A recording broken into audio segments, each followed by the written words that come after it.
Zoom, just so everyone can have access to it that wasn't able to make it.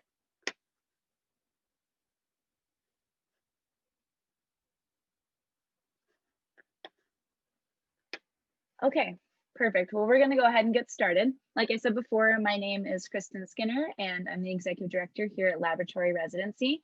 We are an interactive new media residency located in Spokane, Washington. We've been around since 2014, and we've hosted nearly 150 artists at this point, which is really exciting. And since COVID-19 at the beginning of the year, we've moved our residency onto an online platform, which has been really fun. And it's a great way to pivot because we've been able to incorporate even more artists from different areas in the country and all over the world. And that's why we're here tonight. We have some great fall residents with us that have been with us for these last 2 months. And I'm really excited to hear their artist talk wrap-ups. And also with us tonight is our resident assistant, Sarah Torres. And at the end of all of our artist talks, she will be managing a Q&A with our panel. And to start us off, we have Adrian, and I will go ahead and let them take the floor. Okay, so I'm gonna start sharing my screen. And for a disclaimer, if my internet kicks out, which it shouldn't, I have a way to hop back on, so I promise I won't disappear if that happens. Okay.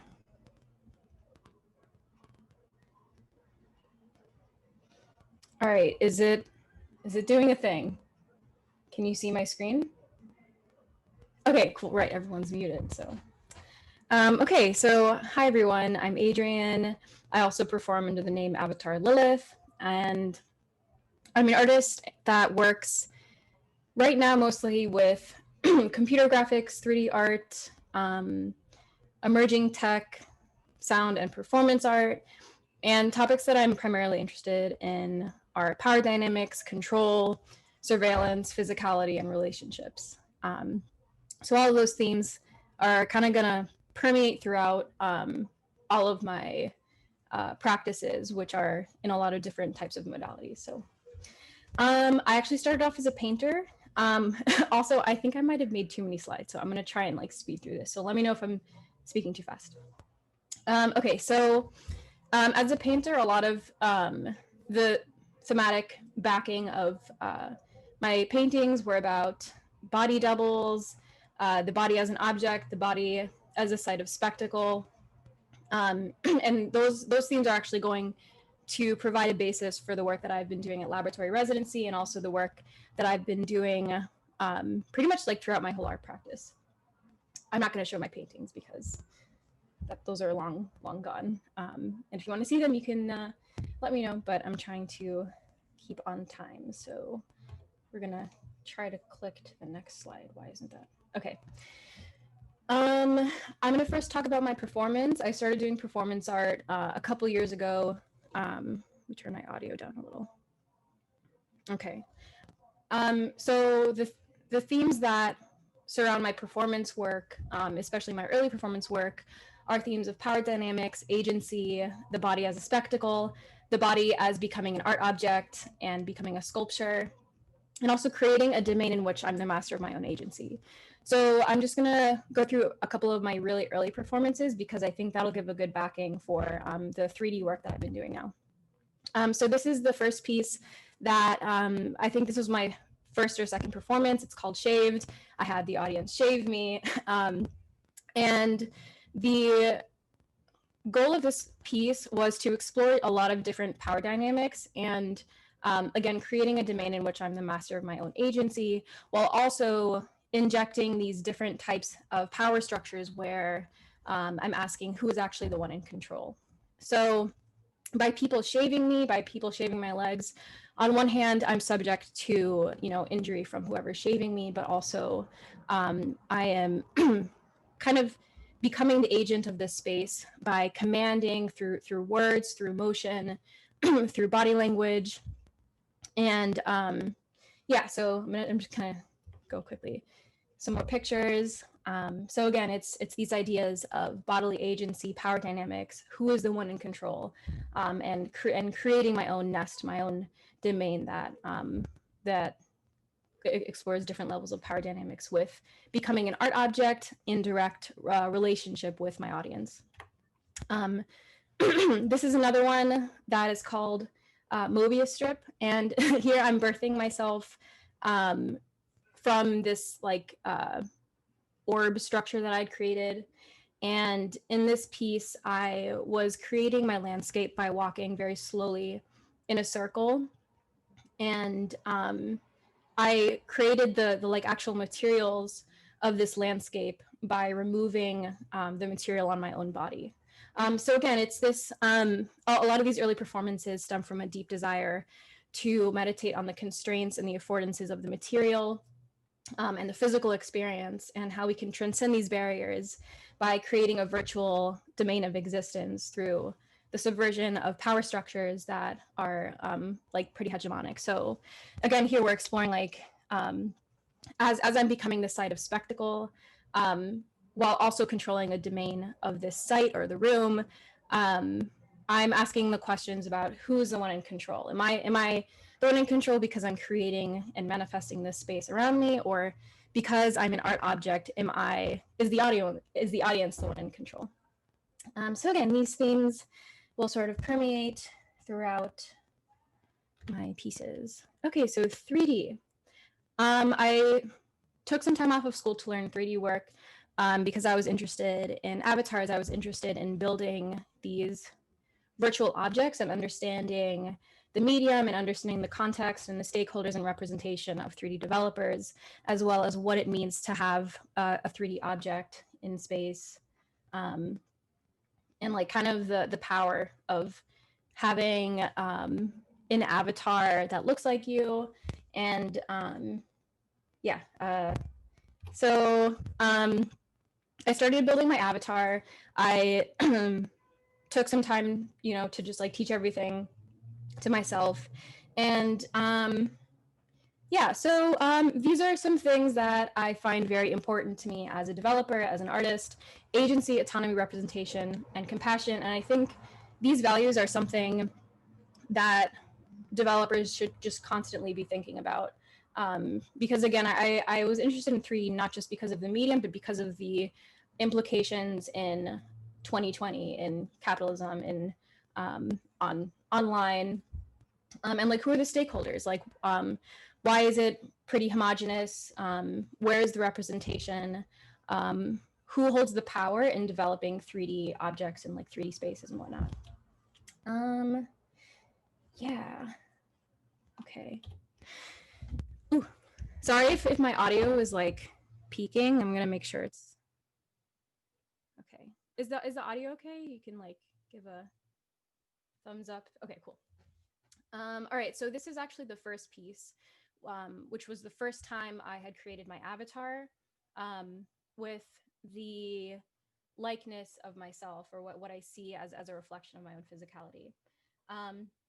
And I made this piece as a means to remove the constraints of physicality, to create a void in which I'm the master of my own domain. So again, it's going back to those themes of my performance in physical space, and wanting to distill my body and remove it from the constraints of physical violation. And I know, and you know, at the time of doing this, I knew in the back of my head that this was kind of an experience that would end up in vain, because even though I had created this this empty void where I was the master of this domain, existing as an avatar online obviously has like different implications within the context of our society, which I'll talk about more later. So these are just, this is actually a 3-minute animation, and these are just a couple of frames. And you can see that on my website, which I'll have at the end. Okay, so after creating my avatar, I wanted to have some more interactivity and explore what the interactions are between my own body and my own avatar. And that is actually one of the main threads for this piece that I'm working on with Laboratory Residency. I made a motion capture rig, which only kind of like moved the limbs in a way that was a little bit funky. But yeah, this led to some interesting conversations about objectness and bodiness, and like what's the difference between those two. So from here, I actually started incorporating my 3D models and my computer graphics within my performance as Lilith, who I've been performing as for a few years. Here I actually have my avatar that would follow my body movements during my live performance. And I would just continue to just have a representation of my avatar as well as my own body and explore the dynamics and relationships between that in my performance. This is an installation that I had, which was actually kind of like the first iteration of having people control my actual avatar. So that I'm going to make a point here that the idea of having another person control my body is one of the main questions that I have within the ether complex. By the way, the piece, I neglected to mention this, the title of my piece is called Ether Complex, which I will get to in a few slides. This is my friend Austin, who is a great, actually an amazing computational artist, interacting with my piece. So there's, I have a Connect motion capture system where there's a camera basically determining someone's skeletal structure, and when they move, my avatar moves. So this was a way for them to actually control my body. So this is, I'm pointing to the screen as if you can see what I'm pointing at. Again, having the interactions of space and movement led to some interesting questions about objectness. What is the essence of objectness? What is the essence of a body? And me wanting to refer to objects as encountered with our own bodies, whether that's like physically or virtually. So I attached my my motion capture body to a chair. By the way, the white ghost that you see is actually my physical body in real time. So this is all happening in real time. So here I'm still exploring ideas about object-oriented ontology. So that's like the relationship between objects and objects that have a dialogue, objects that contort or subvert inherent emergent properties of those specific objects. So it's like, what is essence of objectness? What is essence of body? Which brings me to how our bodies interact with technology. And this is what happens if you Google VR. I don't have time to critique this, so I will do that at another time in my own personal timeline. Wanting to understand how our bodies interact with emerging tech and VR, I created a virtual reality installation that actually has these threads of object-oriented ontology. And the experience was you just become a chair. So I'm having my motion capture system where you can move your body, but when you move your body, the chair actually moves with you. So you become a chair and then someone sits on you. So again, these themes of object-oriented ontology, objectness, power, the body as a site of consumption, the body as an object, exploring and subverting power dynamics from like hegemonic power structures. Okay, so this brings me to my avatar. So I've been doing a lot of research as to the reception of how people are treating avatars online 2019 to 2020, because this is when my research was happening. How do people feel about avatars? What is their relationship with these vessels that are literally beings or vessels or whatever you want to call them? They're literally meant to be controlled by a developer. So that's something that was particularly interesting for me, because that is an extreme source of power, and that's an extreme source of control because it's literally meant to be controlled. I have done a lot of research on this. I'm just going to share a couple screenshots and kind of like divide it down to like my take on all of this. So there are two types of people, mostly men, on these like 3D modeling sites, because 3D development and 3D computer graphics are a largely male-dominated field. So there are two types of people. The first type will say something like this. So, is this a real person? And if yes, does she care that her avatar is going to be used over and over again for things that she cannot control? Real nice guy. And then the other type of person is, I would love to print her as a statue in glass. Let me know if interested. So this is so interesting for me because it's exploring the body as a consumptive good, the body as an object. This is like a very tame version of this language particularly. so yeah, so that is kind of the backing of the research for ether complex. So it's the treatment of our bodies within the constraints of our biases, our knowledge, and our predisposition to control. Okay, am I okay on time? Okay, I'm gonna try and like speed through this. So Ether 0.1 was the first iteration of the Ether project that I was working on with laboratory residency. And so what I had mentioned before with someone controlling my avatar was the basis of this project. So I developed my avatar and projected my avatar. Oh, I don't know what more is. Does that mean there's like a chat? Oh, well, I guess I'm not supposed to be looking at the chat right now, right? I'll do that later. So I made my avatar sit in a chair, and I used that same motion capture rig that I had in, what I had showed you before, but I had scripted in some movements that gave her a little bit more agency than you would expect. So sometimes she would follow you, sometimes she wouldn't. And this is kind of unfortunately a bad quality documentation of this piece. But you can see it's very, it's not so realistic. It's a little bit uncanny. But what was the most interesting part for this, which is kind of the backing of the Ether Complex and the Ether Institute and all of my research with this, is my friends who came to the show, they were extremely reluctant to participate. And I've been seeing this, with people that I asked to try out my facial rig, or pretty much anyone that I asked to control my avatar. And the reason for that is that it has my likeness. And they know me as a person, and it seems like they do not want the responsibility or the agency to control my body. So what does that mean? It means that avatars span beyond likeness. It means the idea of an avatar is not just a 3D object. It's not just printing something, like 3D printing someone in glass because like she's hot or sexy. Like there's a lot of inherent meaning, power, and a lot of dynamics that are involved with understanding avatars and understanding our relationship with avatars.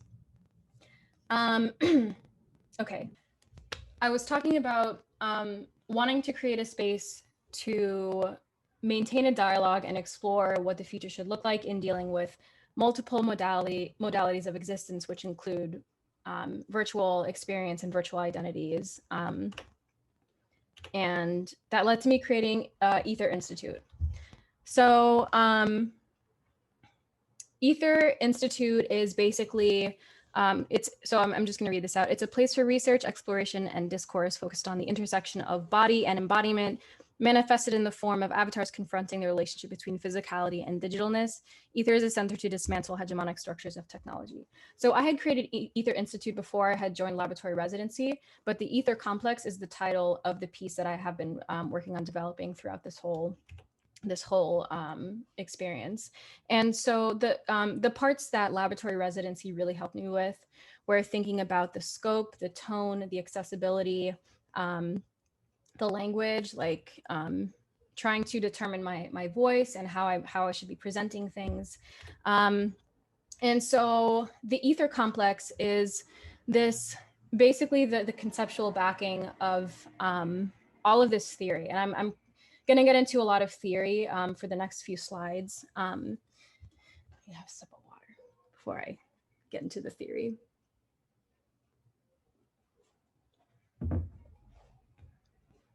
Okay, so let me actually back up. Okay, yeah, so,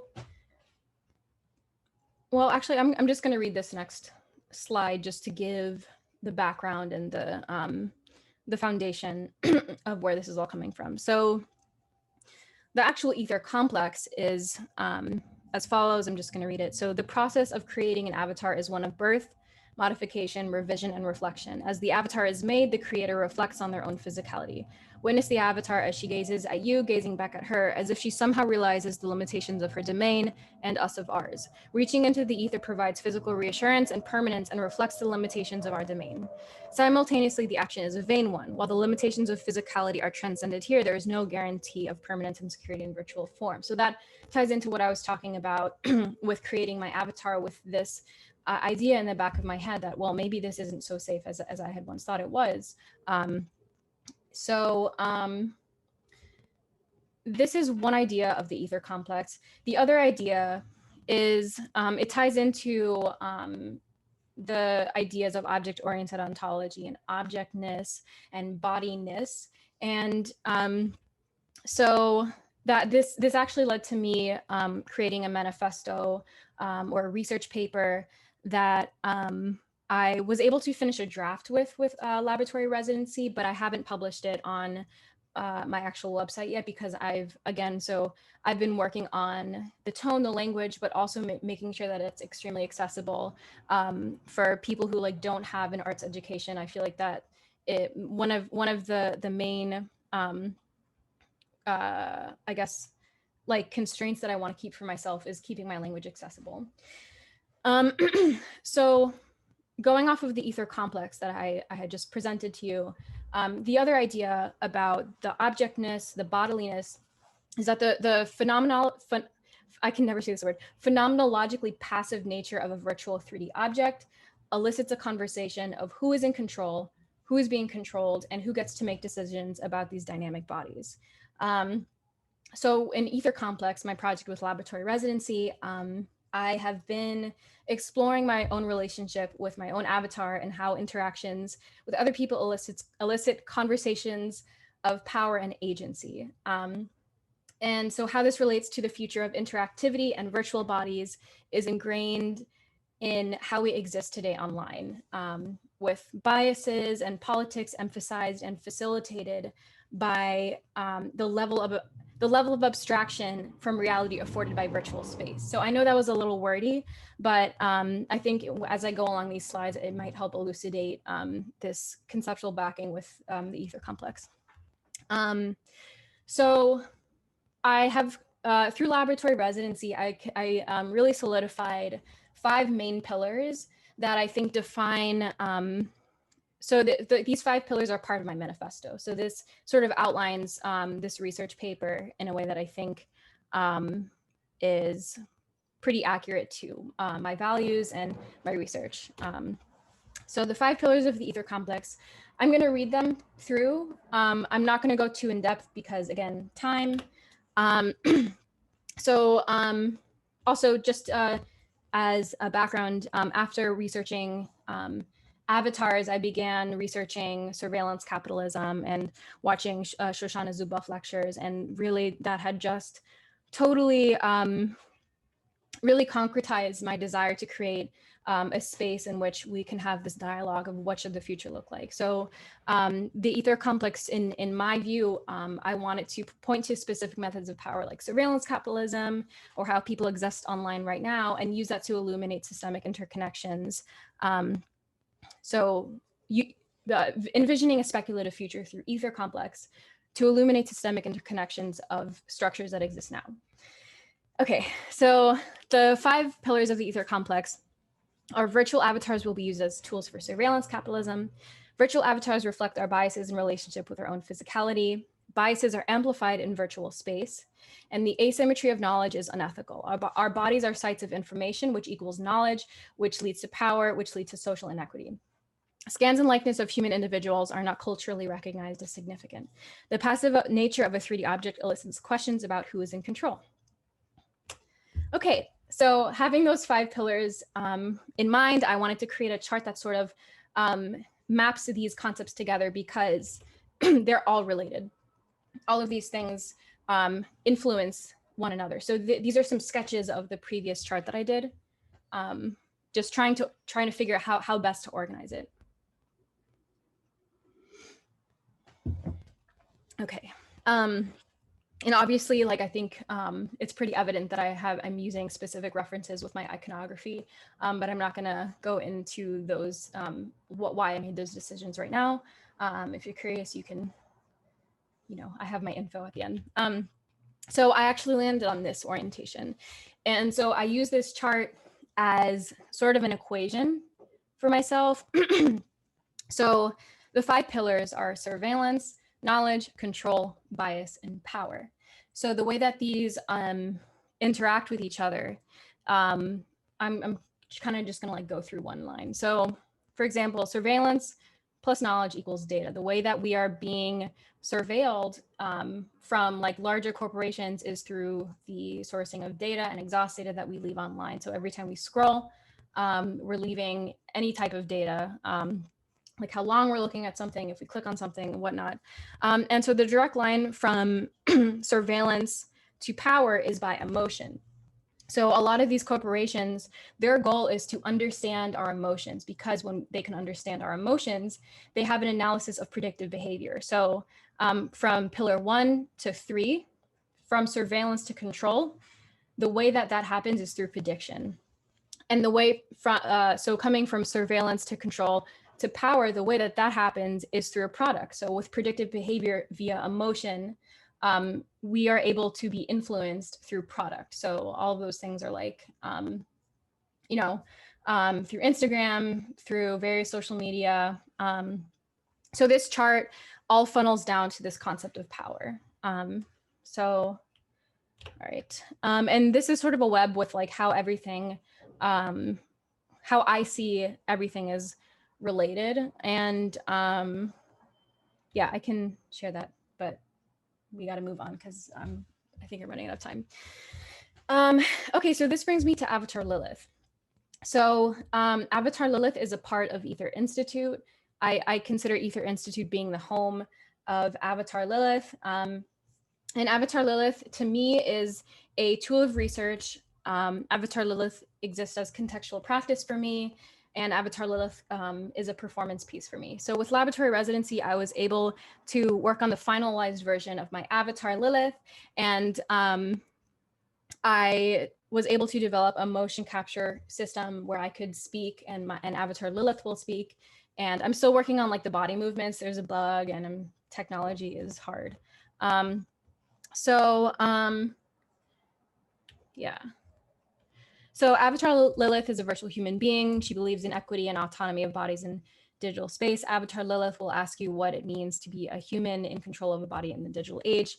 Avatar Lilith is just as real as you. So throughout laboratory residency, I've been really trying to work on the tone, the presentation, kind of, I guess, like how Avatar Lilith is going to exist online. I made an Instagram for her, and I am going to be making various social media for Avatar Lilith. And the reason for that is I want to understand how people interact with me as an avatar. I've done a lot of research with human scans, also I didn't even mention virtual influencers. I don't know if I have time for that. Well, I'll talk about that later if you have a question about what that is. So here are some renders of Avatar Lilith, and these are rendered in Blender. Blender is a 3D computer graphics software that is free and open source. One of the other constraints that I set for myself is using mostly free and open source software so that anyone can do this.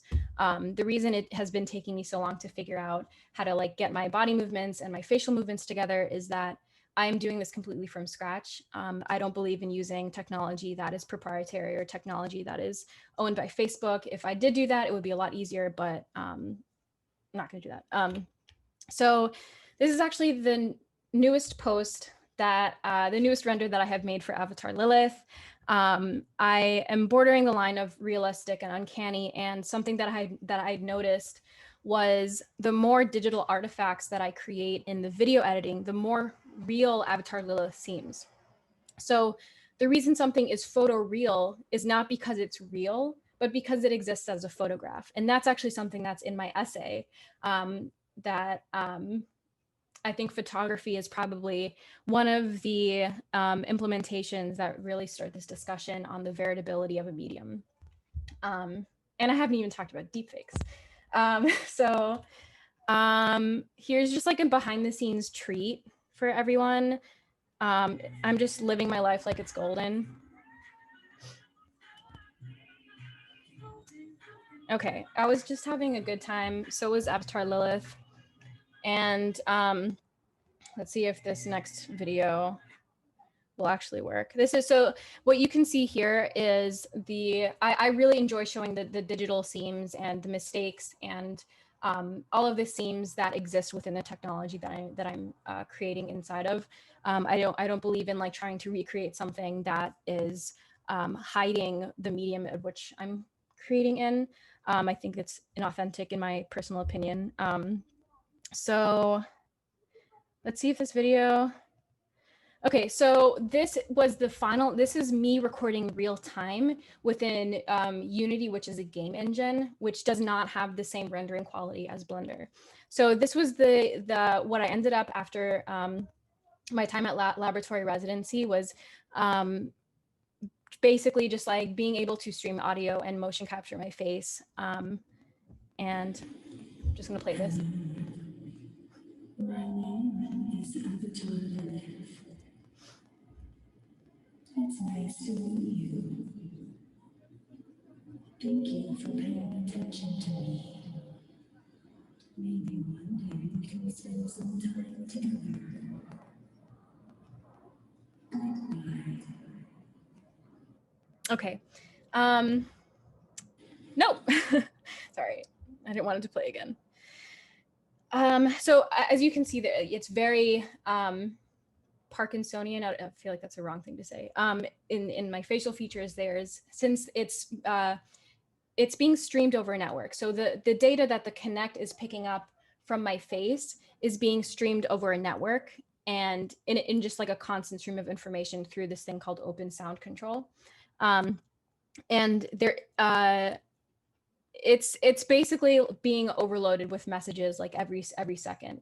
So that's kind of why it's a little bit shaky. But to be honest, I think that those digital seams are really interesting to me. I think that is something that gives my avatar character.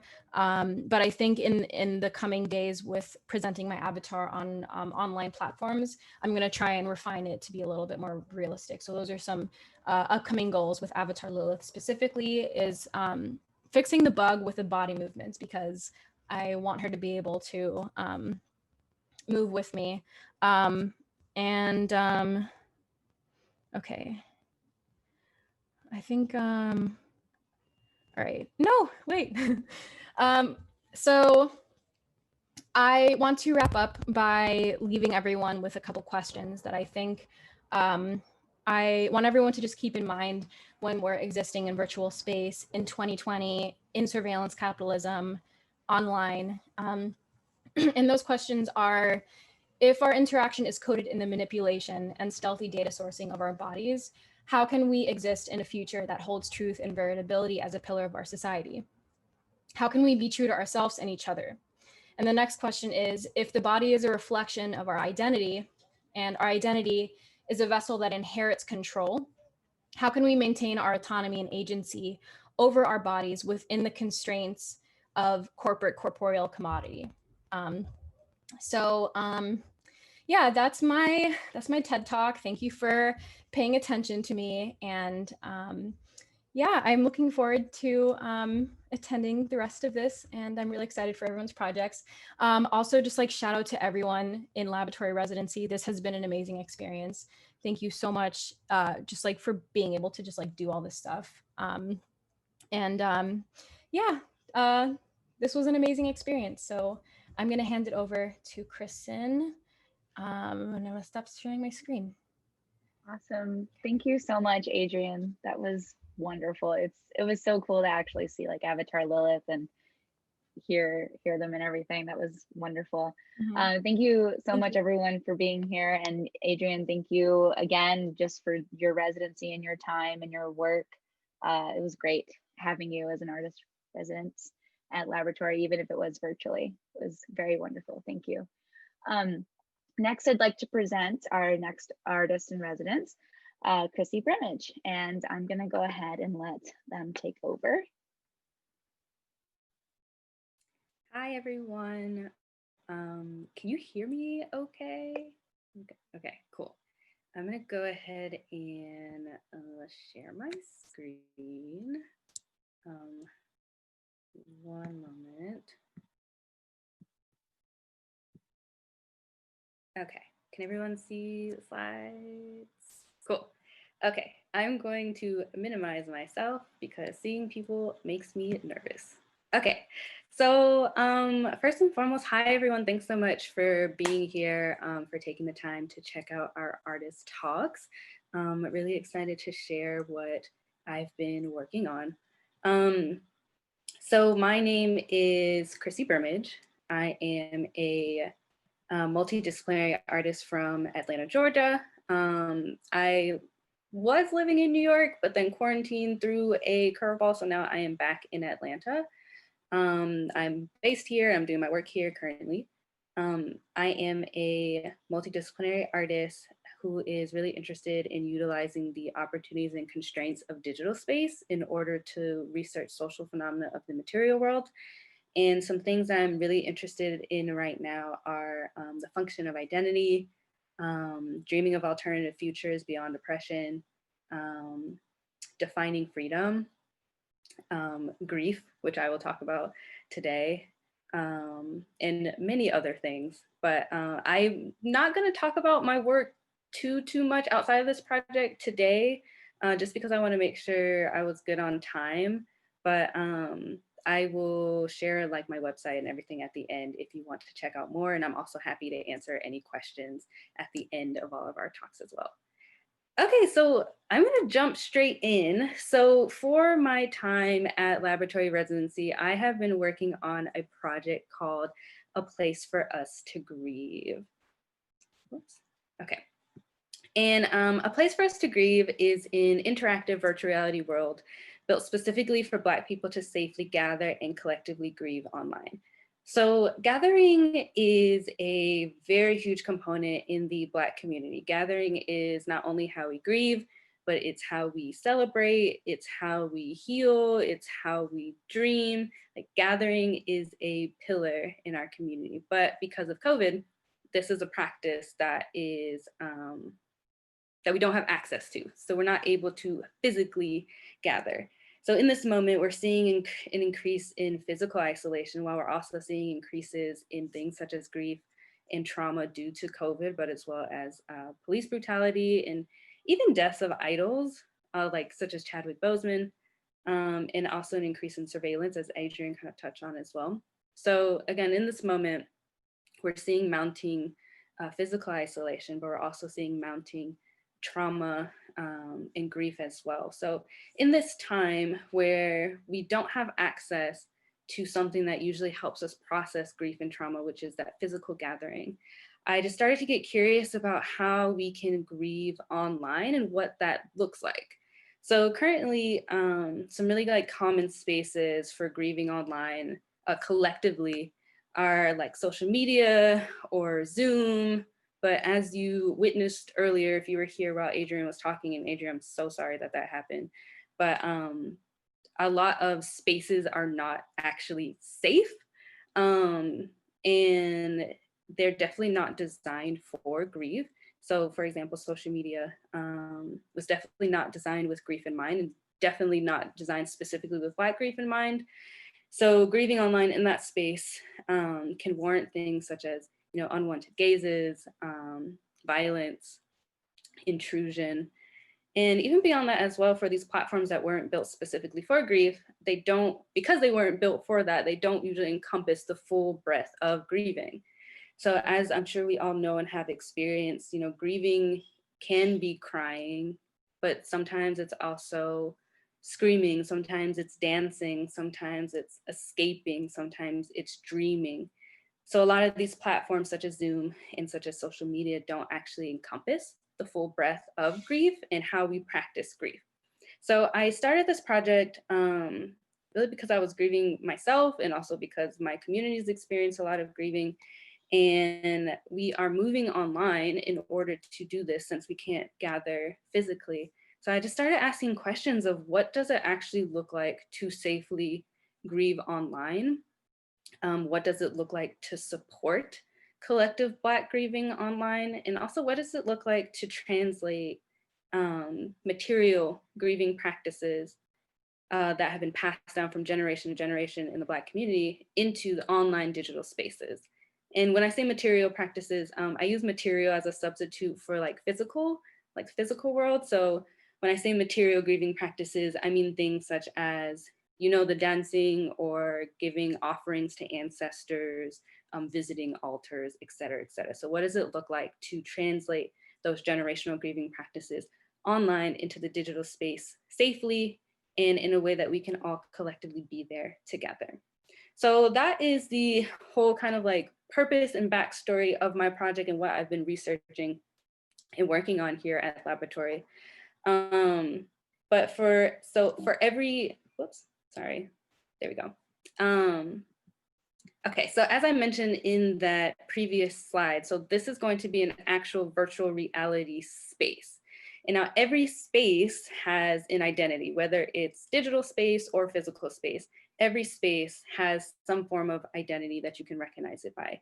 So when I started building out this project, I kind of had I was at a crossroads trying to figure out kind of which direction I want to take when it came to giving that space identity. I could have taken like kind of like the clinical route, you know, just saying, you know, this is the place for us to grieve. Here's what's in the space, cut and dry, that's what it is. Or there was kind of this other direction of taking more so of like a fantasy kind of sci-fi Afrofuturist route, which is the route that I decided to take. One, because it's very true to me in my origin and background and story, but also because I felt like storytelling and world building could be a really great vehicle in order to communicate the purpose of this space. So because I took that route, I decided to build out an identity behind this space, and that identity became Eon. So Eon is what I've been calling a fictional nonfiction world. It is a world lore, it is a world site that I have created and given a world history, a world like codex, points of interest, like created a map for. It is a, again, fictional, non-fictional world that exists to kind of hold my A Place to Grieve project. So when you log into this virtual reality space, what you're seeing, the world that you are entering, is taking place on Eon. And I have included a short snippet here from the story, because again, Eon has a whole like origin story, world history. It has a codex that gives details about the world. It has a map so you can see how to navigate the world. It has points of interest in the world and descriptions of points of interest. And it's gonna have a lot more in the future as well. I plan to fully develop this like full Wikipedia page style. And the reason for that is because I want to give the world, texture and detail to make it feel holistic and purposeful. I didn't want people logging into this space and be confronted with a space that was constructed 100% off aesthetic decisions, because this space is being built for grief, for healing. I wanted the world aesthetics and feel to be guided by systems. And when I say systems, I just mean things that work in tandem together. So things like healing, things like joy. These are the systems that I wanted to guide the aesthetics of the world. So I'm using my world building, my world story as a vehicle to communicate the intention behind this project.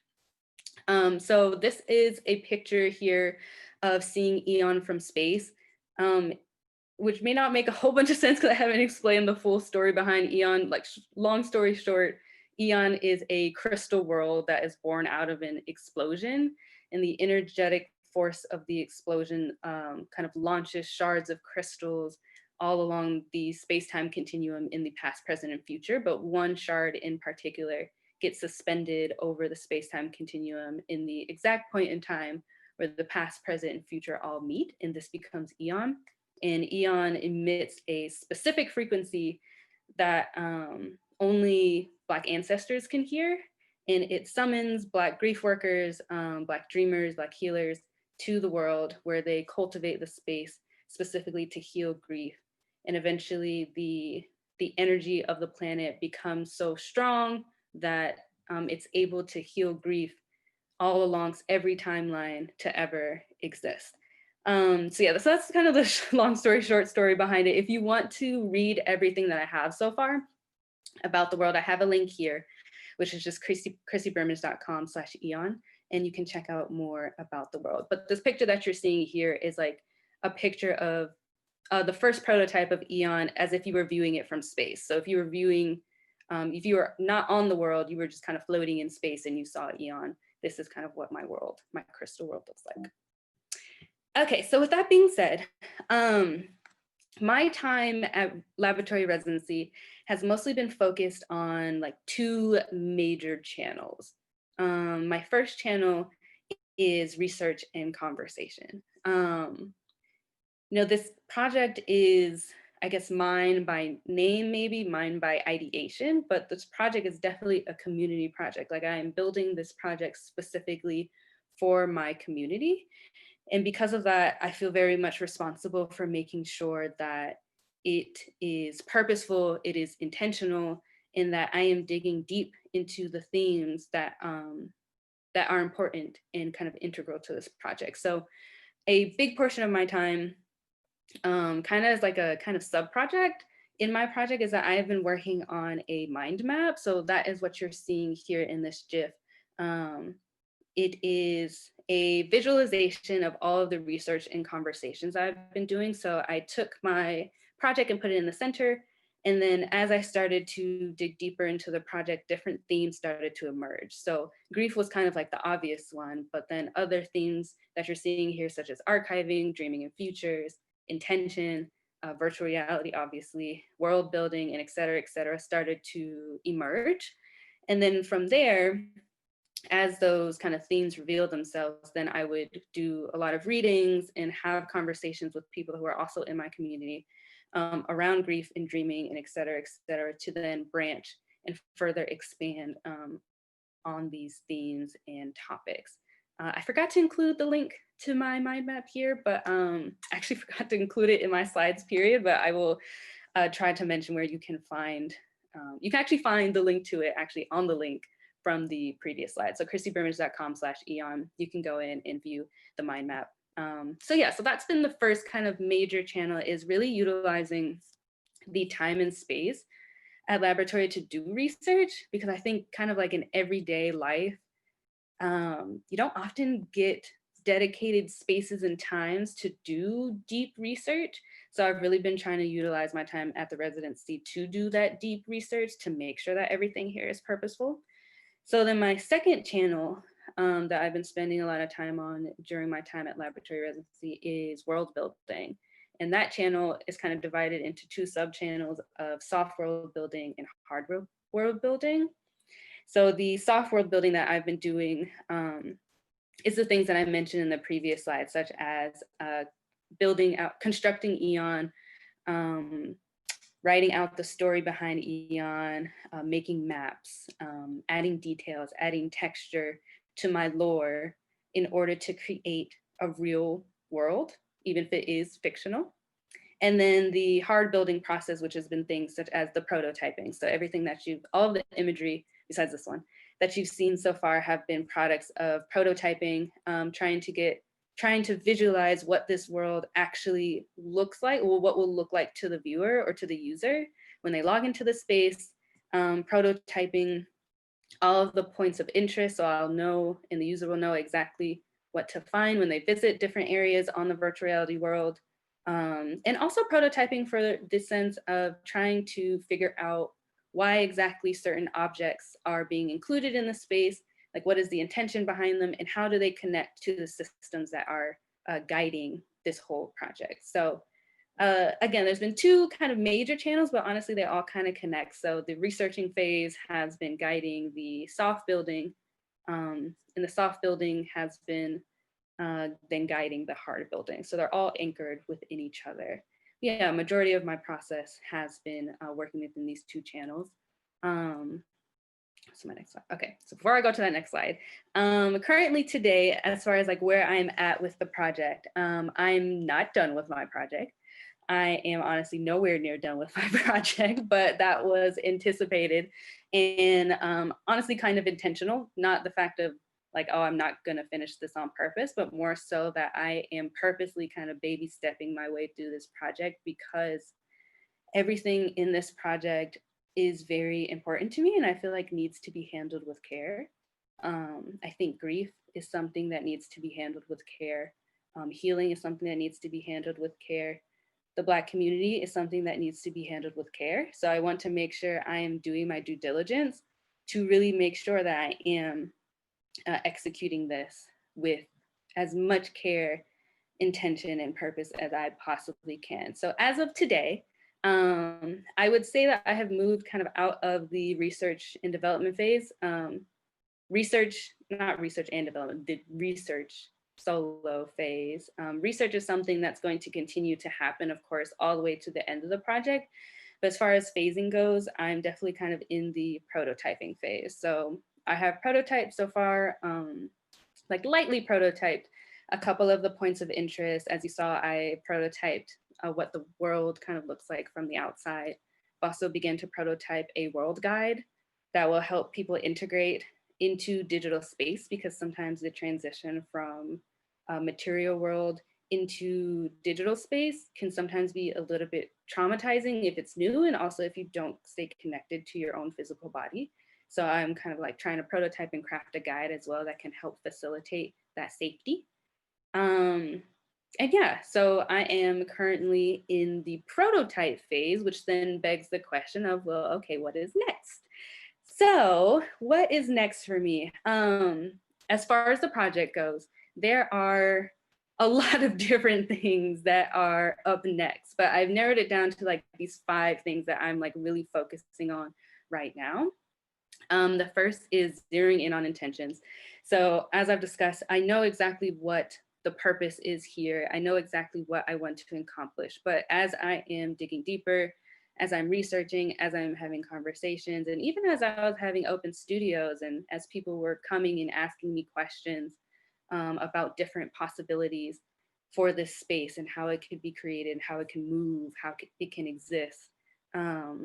It kind of felt like as I would unturn a stone, I would discover 10 more stones under there to unturn.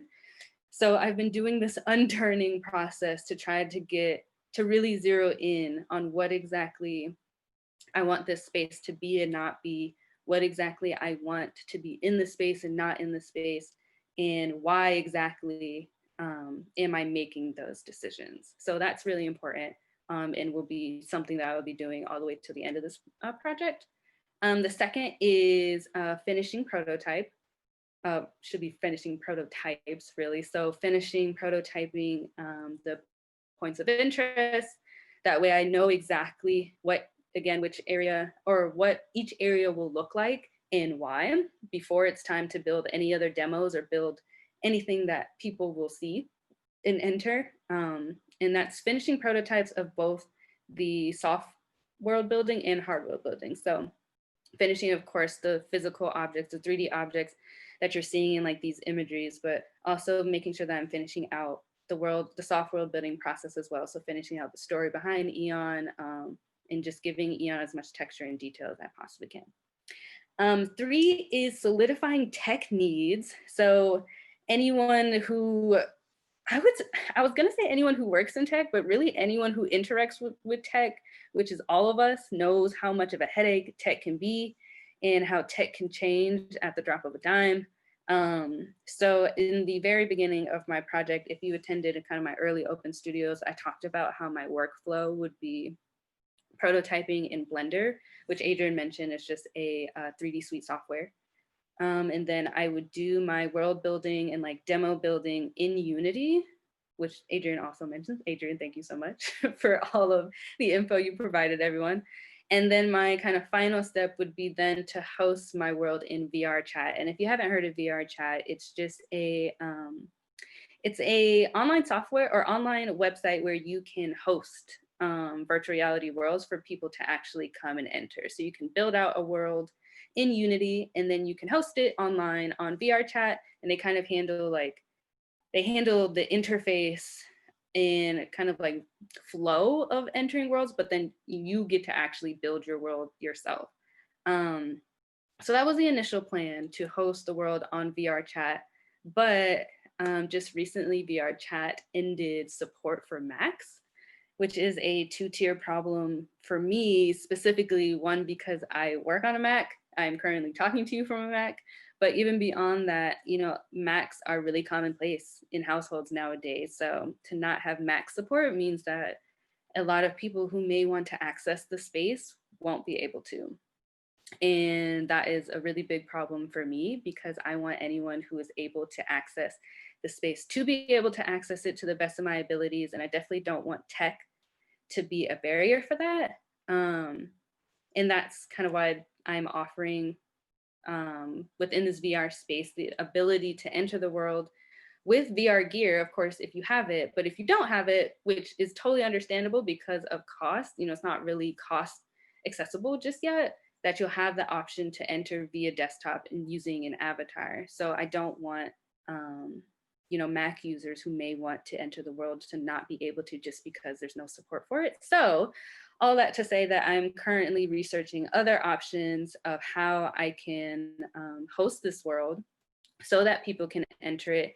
And I am kind of evaluating options based off of, safety, of course, accessibility, and also my own kind of tech knowledge and skill set of what is kind of like feasible for me, which is right now just a one-person team trying to do this. For of what's next is launching a demo. So before I launch the kind of final version of this project, I really want to demo it out. Maybe have like a private group of people who are in the community to come and test it out. Because again, even though, it's my project, like my name is on the project, this project is for my community. So I want my community to be very much involved in giving feedback, in interacting with the world, in, helping to form and shape the world. So when I figure out all of my tech needs and I'm able to get it to a place where I can have people enter it, I want to have like a demoing stage to see what kind of feedback and what kind of new perspectives I can gain from other people who then enter the space. And then last but not least, something that's really, really important to me is building community. So it is one thing to build a space, but it's a totally separate thing to build community. And just because you build a space with the intention of community does not mean that community is there. So I'm also thinking about, okay, like, yes, how can I build this space, technically, but also how can I build the community in this space? As we all know, identity is often something that connects us, but it doesn't guarantee community. Just because you share community with someone, or I'm sorry, just because you share identity with someone else does not mean that you're automatically in community with someone. Community is something that is built usually through trust. So I'm asking myself, how can I build community around this project? How can I build community within and around Eon? And how do I make sure that whoever enters this space feels a part of community, that they feel safe, that they feel supported, and that they feel they can trust whoever else is in the space with them. So that is what's next in regards to this project in particular. And I have a couple of just prototypes here that are flashing just different kind of quick and dirty ideas I have of the space, of like the guide welcoming you, different areas where you can rest, like a breathing simulator, chatting with other people in the space, and et cetera, et cetera. So yeah, so that is what's next in regards to the project. But then there's also, I guess, this question that Kristen proposed to us of what is next for you as an artist? So what's next for me is, of course, continuing to build out the A Place for Us to Grieve project. But as far as projects outside of this, I can honestly say that I'm not 100% sure of what I will be working on next. And and for the things that I am 100% sure on, I can't talk about just yet. But a question that I'm always thinking about is, what world do I want to live in? And I think about this question every day just in my life, but I also think about this in my artwork and thinking about, well, how can I use my artwork to further, whatever answer I come up to this question. So for me, the world that I want to live in is a world that has like come beyond or grown beyond oppressive systems. So a world beyond racism, a world beyond capitalism, a world beyond ableism, transphobia, so on and so forth. And a world that supports and nurtures like joy, healing, community, and etc. So I don't know in like technical terms what my project would be, but I do know that moving forward, I am going to be exploring how I can use my art as a vehicle in order to get to this future that is beyond oppressive systems. And I forgot to put a slide at the end that has more info about me, or like info if you want to learn more, but my website is just chrissybrimmage.com. If you go there, you can learn more about me, about my past projects, and about my current project, the A Place for Us to Grieve project, at specifically chrissybrimmage.com/Eon, which is AEON. And that is all for me for now. Thank you so much for taking the time to listen. And I am super looking forward to any questions, comments, feedback that you may have at the end of the talk. Thanks so much. Awesome. Thank you so much, Chrissy.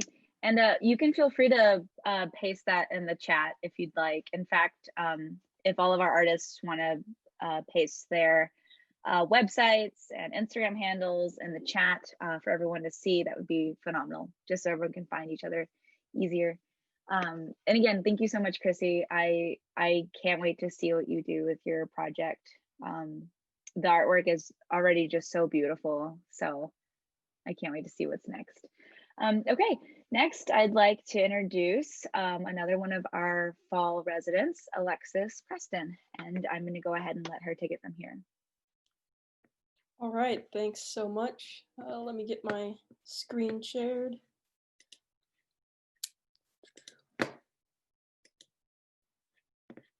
All right, hopefully y'all can see that. Cool. I apologize in advance if my dog comes in and starts whining at me. She can be very demanding for attention. So yeah, I am Alexys Preston. I'll be sharing with you my work on my project called The Hypercello. I'll give you a little background on me first. I currently live in Cheney, Washington, and I attend Eastern Washington University. I just graduated from EWU with my bachelor's in music technology and entrepreneurship. And then I was awarded a GSA position, which is allowing me to earn my master's degree and work for the university. So that's been keeping me pretty busy these days. I've been playing cello for 11 years, and I also give cello lessons every week. I have, I think, 10 students right now, and working with them is always the highlight of my week. So I'm a multi-instrumentalist, so I'm always looking for new instruments to learn and collect. I'm thinking the saxophone next, but we'll see. I also have a degree in audio engineering, and I'm pursuing a career as a live sound engineer. Prior to the pandemic, I was actually a house audio tech for a couple venues in Spokane, and I absolutely loved it. I've worked probably around 100 concerts by now, and I'm really stoked for things to get back to normal so I could start mixing concerts again. But working in the entertainment industry while studying music tech has ultimately pushed me to pursue this project, and I just want to thank Laboratory for their support and allowing me this time to share with you all. So this is the Hypercello. A little background on the project. I started by wanting to explore using sonic interaction in a performance context. With my job, I got to work with a lot of artists and different technologies they use to engage with the audience, from props and lighting to giant LED screens. All of these elements together really make the show, and we go to concerts for the experience. So I wanted to see how I could make all of these elements easily accessible to a single performer. and to create an immersive experience that people would remember. All right. So originally I started this project at the beginning of this year, and step one was just learning basic circuitry and the Arduino platform. I've had no prior experience in electronics or coding, so there's a lot of long nights just binge watching YouTube tutorials and reading research articles to figure out the best way to go about this. I decided to use the Arduino route because it seemed the most user-friendly at the time, but I'm also experimenting with the Raspberry Pi and the Bela platform. And the biggest challenge that I faced was that I don't know what I don't know. So there's a lot of trial and error and learning as I went. I did a lot of things the hard way before realizing that simpler solutions already existed. But this was my first prototype and attempt at wiring up different types of sensors and getting them to communicate with Ableton via MIDI CC messages. My only goal at this point was to modulate audio and video. So I'll just play a short video. Hopefully the audio comes through. You could pop it in the chat if it doesn't.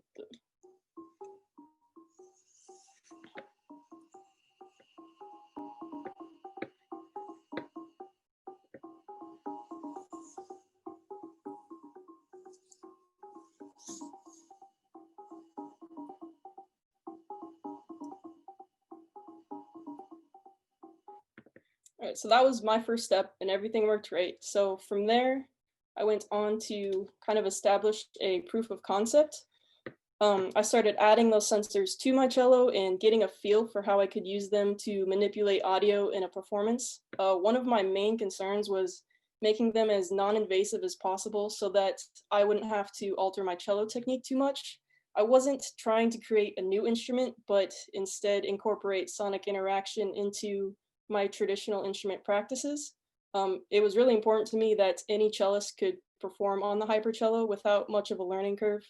So this was my first proof of concept video.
So you can see I just had a potentiometer controlling the volume of a backing track, as well as an FSR controlling the delay amount on the rhythm track. Originally, my idea was to place sensors in various locations on my cello that would be most accessible to me during a performance. So there's a couple more videos I can show that demonstrate that. I can't find the play button. I can't see it. All right, there it goes.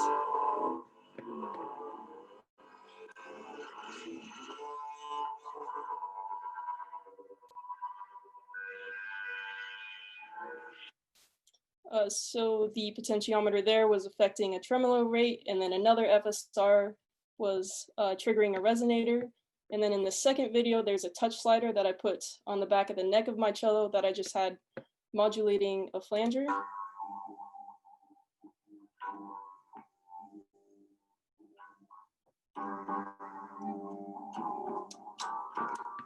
So yeah, there's that. I still really like the idea of having sensors in various spots, but for practicality, I had to condense them all into a small MIDI controller. Having wires ran all along my cello to those sensors was not only aesthetically unappealing, but it posed a problem because it was really easy to bump or pull them and to disrupt a connection. I'll touch more on that in a minute, but I had my friend help me design and 3D print a small enclosure to house all of the electronics and wires. And you can see that design here. It was just made with Autodesk Fusion 360. And for this time being, I just wanted a simple prototype design, and I have plans to make a full enclosure in the future. So this was the progress of just putting it all together. First, I screwed in the Arduino and mounted the breadboard. Then I added the sensors and wired it up. I do plan to use an actual proto board in place of a breadboard when I have a more permanent schematic. And then here it is all assembled. The last thing I had to do was just solder on some more pins for more stable connection there. All right, so with the MIDI controller built, I went on to the visual aspect of my project. Since my cello is white, I thought it would be really neat to project onto it as I play. And so to do that, I use Touch Designer, which is a visual coding software. It contains an object called Cantan Mapper, within which I was able to trace the outline of my cello so that there was no projection in the negative space. So on the left, you can see my cello placed against the backdrop, and the right is just a screenshot from one of my live streams where I mapped the projection. One thing that I still need to do is to design some sort of stand that holds my cello in place as I play in order to keep my cello within the projection mask. And then this next slide, we can see the end result here. The visuals on my computer are being projection mapped to the outline of my cello. And if you notice, the visual effects are changing with the kick drum, and I was manually triggering those with the MIDI controller.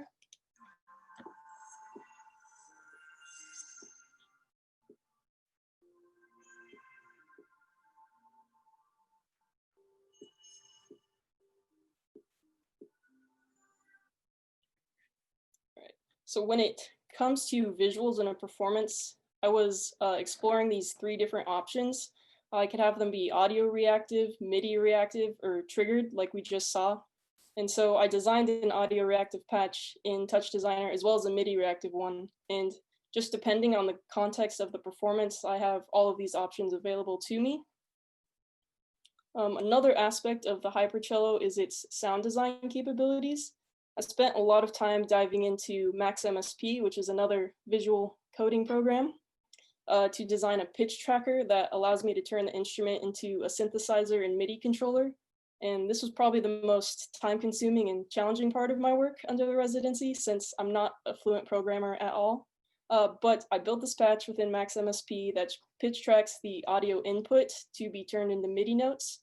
And one section of the patch lets me play square and triangle waves if I want my cello to act as a synthesizer. And the MIDI section is for acting as a MIDI controller and playing sounds that I've already designed within Serum and Ableton.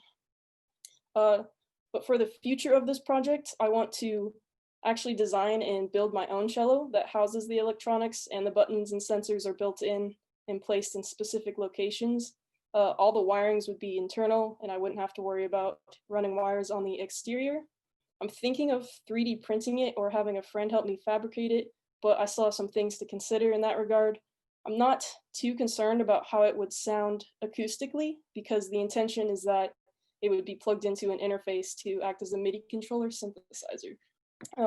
I would love to have performed a bit for you all, but I've attempted to do that in Zoom before in some of my classes, and it does not work out too well. My computer cannot handle it. But I am in contact with some video people, and I'm planning on recording a performance with the Hypercello. So if you follow my Instagram at all, I'm hoping to get that produced and posted by the end of the year. So keep an eye out for that. And I just want to thank you all again for this opportunity. It's been a great experience. Awesome. Thank you so much, Alexys. And when you do get that video produced, please share it with us. We would love to put Absolutely. it everywhere. Oh, sorry, I don't know if you guys can hear me that well. I changed my speaker so I could record a few of your talking points. Awesome. Thank you so much. I wish I could come see your Hypercello in person, because you are not too far from where we're at here in Spokane, but hopefully in the future, right? Okay, so I just want to take a second and thank everyone for sticking with us. We have one more artist that I would like to introduce before we go on to our Q&A panel. And I would like to take this time to introduce Tuang, and I will let her take it from here.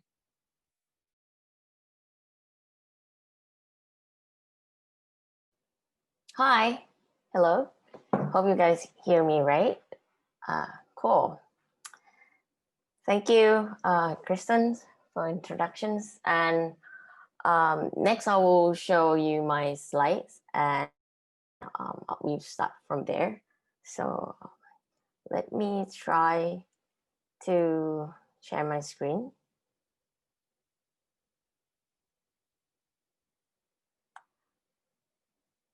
Okay, yep, you see the slide.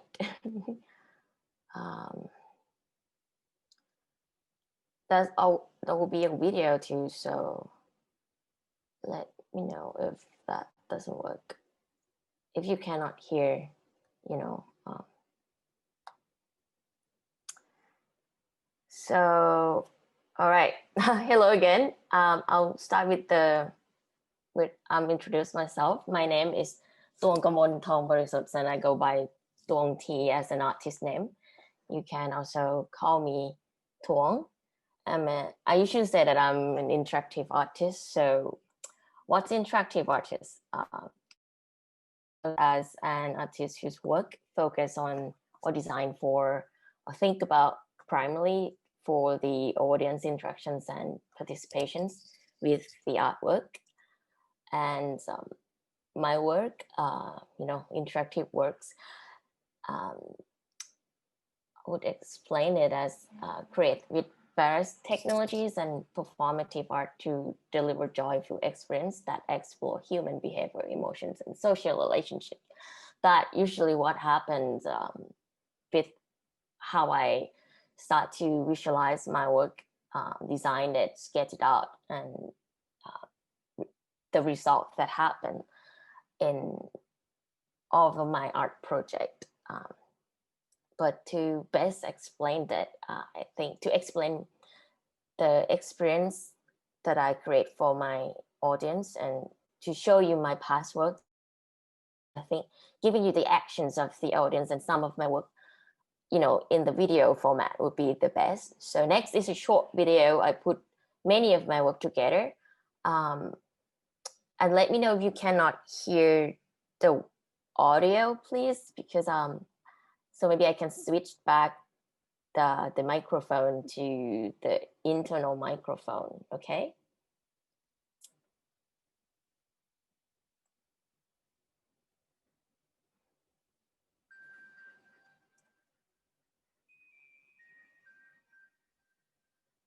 Can you hear it?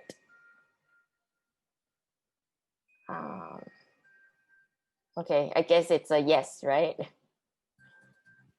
I can hear it. Thank you.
Thank you. And as you see at the end, it's if you want to go see more of my work, it's tuangstudio.com.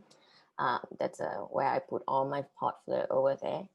So next we'll start talking about what I'm doing for the library art residencies and the project that I created here during the, I'm staying with the program. Oops, sorry. All right. So my project is called Symbiotic Musical Court.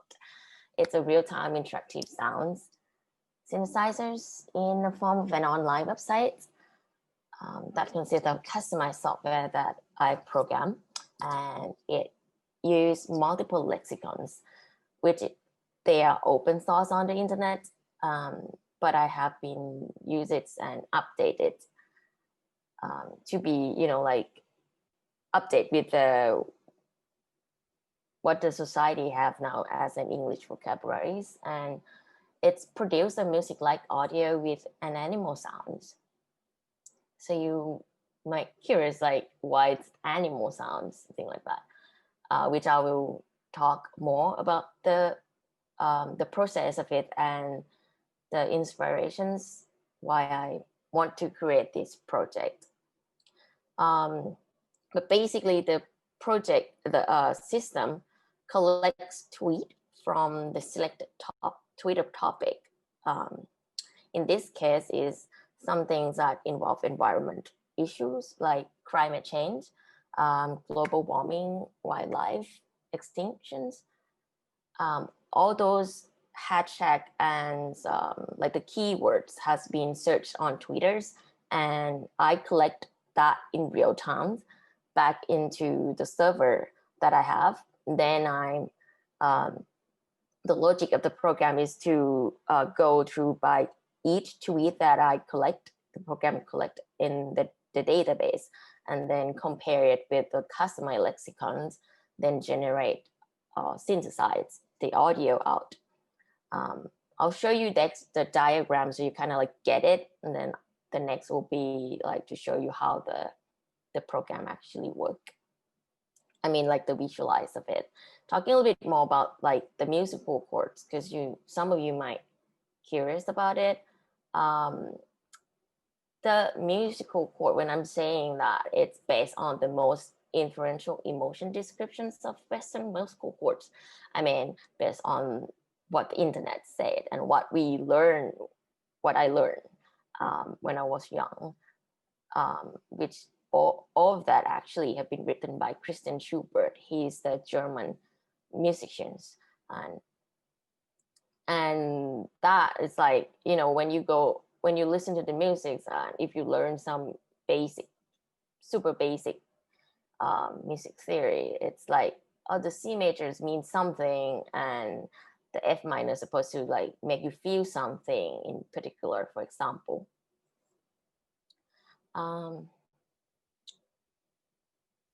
So I'll show you the video, what's the most update right now. It's a record from my desktop, just in case the internet breakout, so I recorded. And I'll show you, this is the longer video, so I'm not going to show you the whole thing, and I might skip the beginning of it, just so you to get like the vibe of it. Sorry. There's no sounds at the beginning, so it will come up later. That part's like you can type something in, and then you click respond on the right side, and then it get up.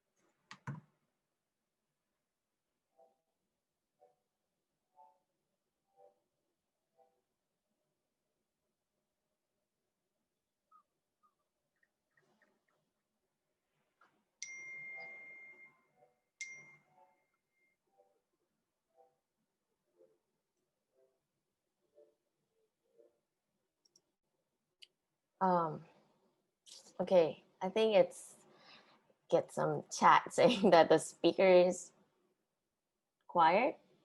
It's not that loud, right? Not sure if it's gonna work with this, but let me switch to the internal thing and let me know. So in this one, I cannot hear you now. I'm not sure if you hear me, but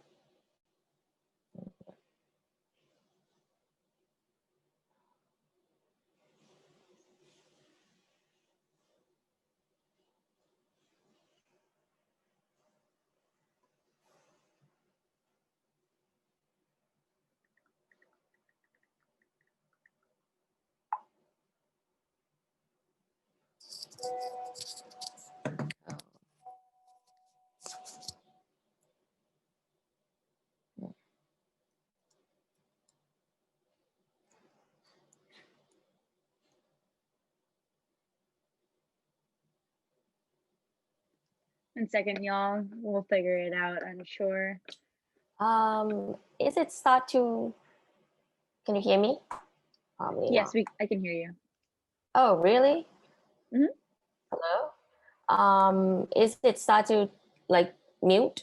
The video doesn't play any sounds at the beginning, or you mean like 30 seconds in? 30 seconds in. It was really, really low. That's all. It's just Oh, hard but to you hear. can hear something, but it's low. Something, yeah. It's just really low. That's hard. I don't know how to fix that. So, you know what? I'm sure it'll be Just fine. see.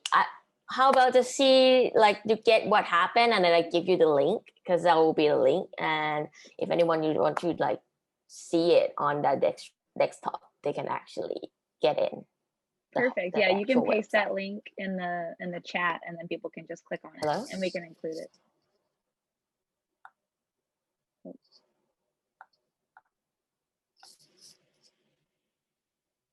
Can you hear us, Tuang?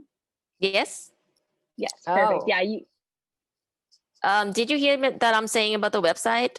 yes, you can just paste that link in the chat if you'd like, then everyone can just Yeah. visit it. Perfect. Thank you. How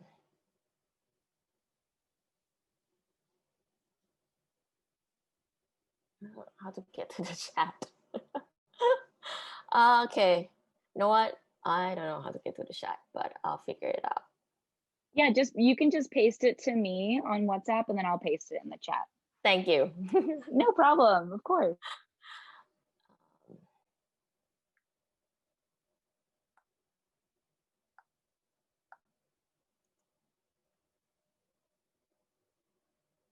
Hold on. I should. Sorry.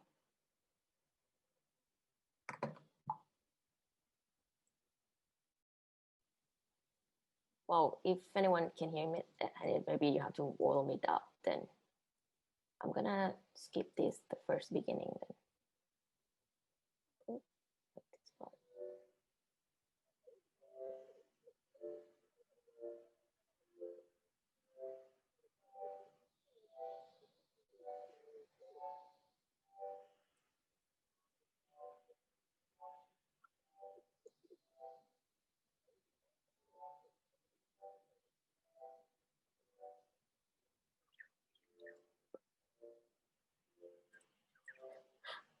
I don't know.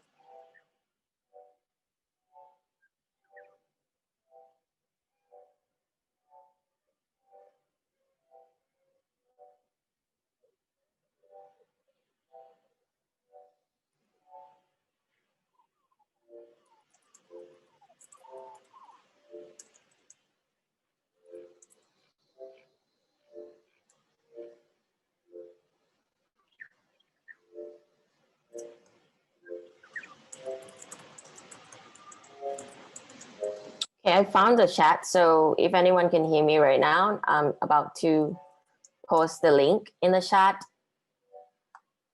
And if you want to watch the video with the sounds on your desktop, actually I have the whole like process, which I'm going to talk later.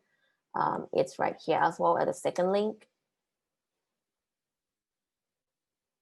The video that I show you is at almost the bottom. at the bottom, actually. Yeah, the last video at the bottom. I'm sorry about that. Anyway, let's maybe move on. And you can, yeah, set the link for now, or if you have any questions also, we still here for the Q&A.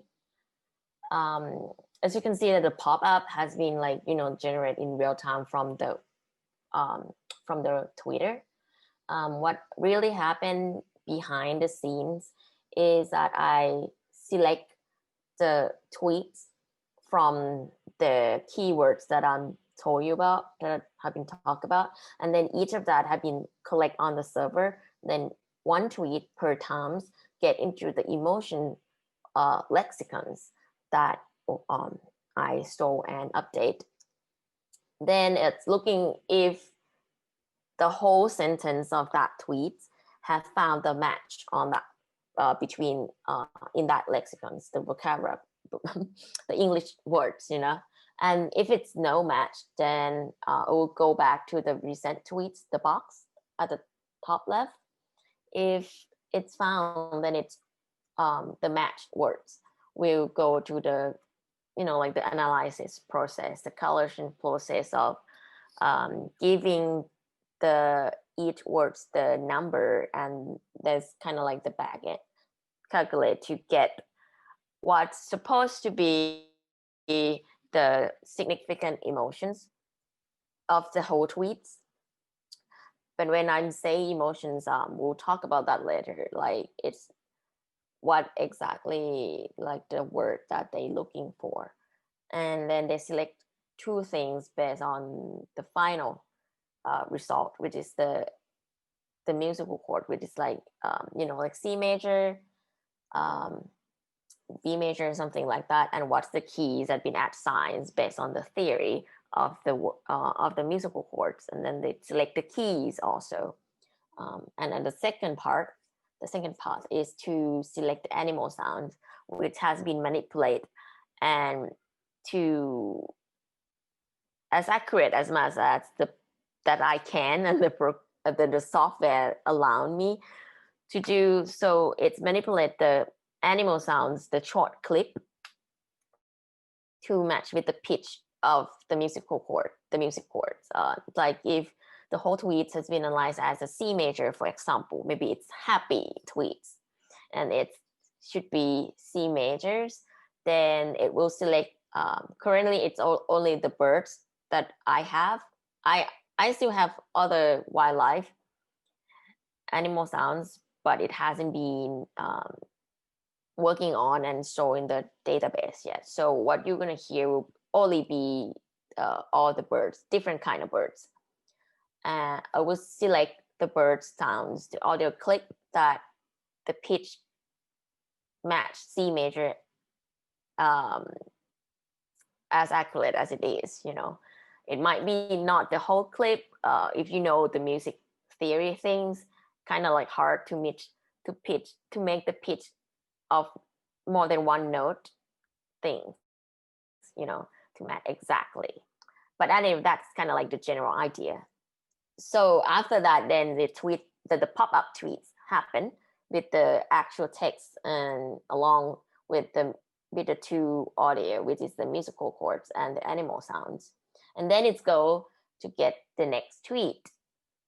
But of course, when Twitter is a real-time thing, it's social media, so there's always a new content happen. So the whole software has a timer, and I set it just for 3 minutes to recheck and call back to Twitter API and get new tweets set up and back to the box, which is the server.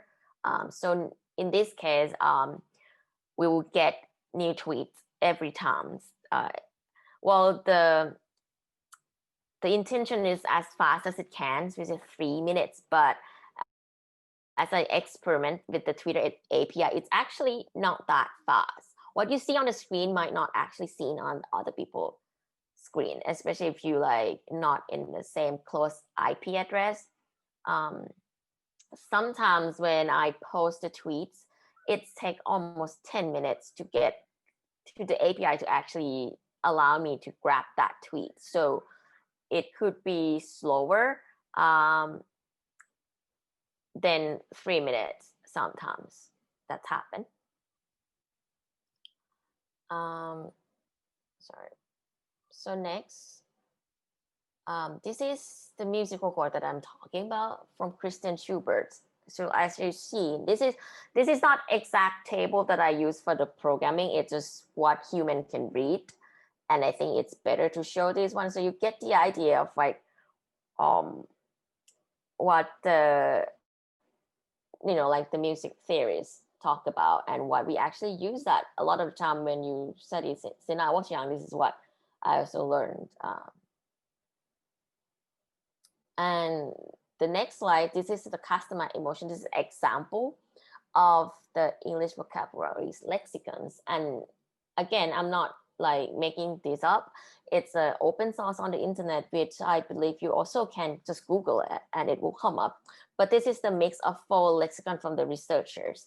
So as you'll see on the right sides of the screens, it's NRC emotion lexicons, it's Bing Liu opinion lexicons, MPQA subjectivity lexicons, and Harvard General. I cannot see my second screen. General lexicons. So when you just a tip of it a little bit, when you Google it to get all these, it's not come up as this nice table. The table that you see on the left is already been combined with 4 lexicons. That is the library that already help you with this, but it's in Python. So if you know a little bit of Python and you're willing to read through the tutorial on GitHub, I bet you can also make it work, and it's look like this. So the words is on the left, the A column here is the word that they actually looking from first rows here to the last one, which is like, I believe right now, the customer lexicon that I have is almost like 1600 something, 16,000, sorry, 16,000 vocabularies, but it hasn't been really updated with like social media slangs or the urban dictionary, like the whole of it just yet, but will be one day.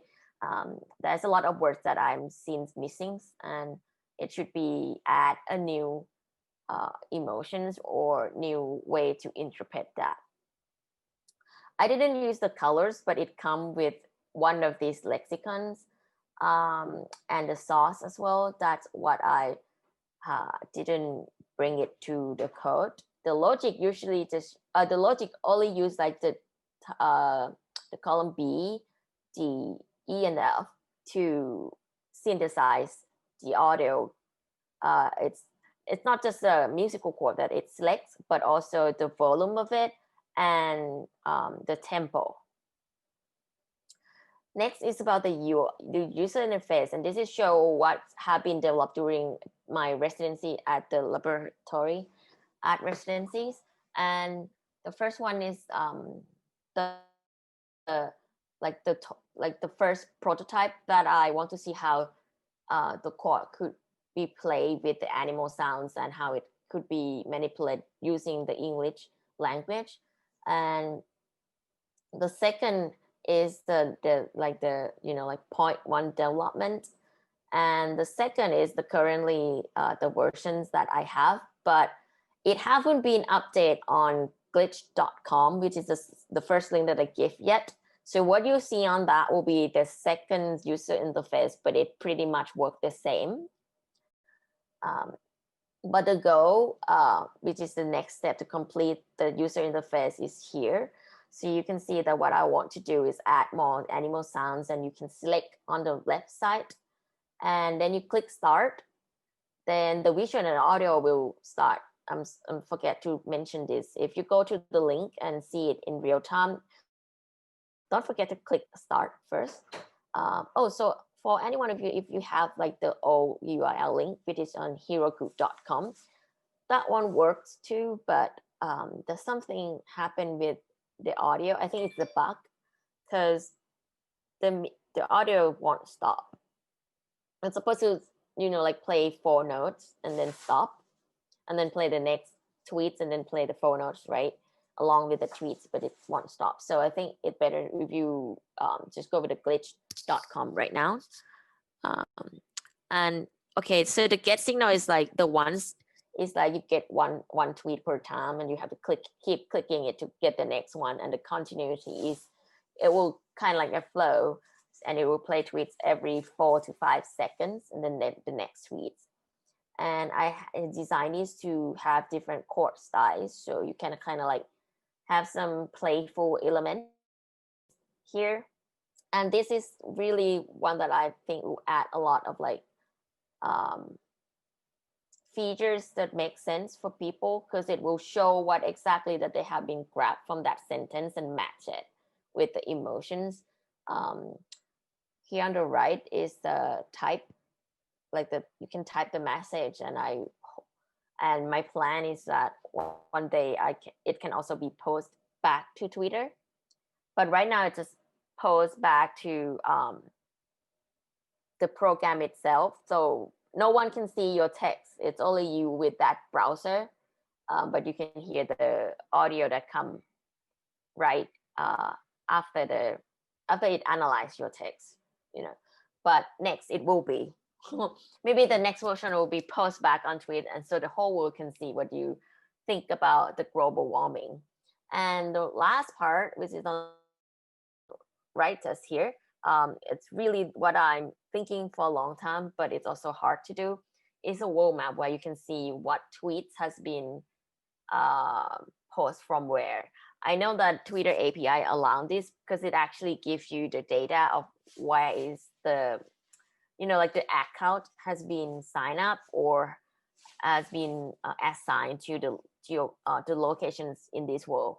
So it's actually possible, but it's just like the whole different thing to program it in this short limit time of this residency. So this is pretty much the next versions that I want to do.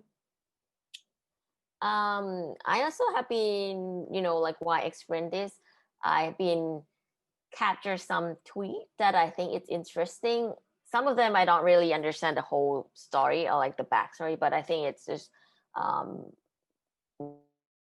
look at with all of you guys, and you maybe know more about what happened, what are these people talking about. So this one is like quick reminder that once a global vaccine has been tested, manufactured, distributed, and implemented, saving economies and blah, blah, blah. Not really sure, but I think they might also talk about the COVID-19. Sorry. My second scene is on the left side, so I kind of like don't see what happened. There's speculations to create fears, it's like exaggerate climate change scares. The underlying goal is to scare people into global socialism. The people of the world are actually wealthier and healthier than ever in human history. Stop focusing on inequity and focus on people. Look like this guy, a day or she or he, I don't know, don't believe in climate change. And actually there's a lot of these kind of tweets happen. Just so you know, it's very interesting. This one is talk about like non-vegan environmentalist. This is a little bit Biden, so I guess this is probably something, of course, with American politic issue.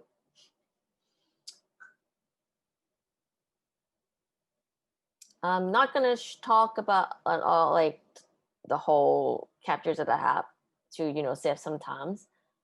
Oh, and I like this tweet a lot. I actually captured it once before. If coronavirus doesn't kill us, climate change will lead us on for environmental Armageddon. I like this one.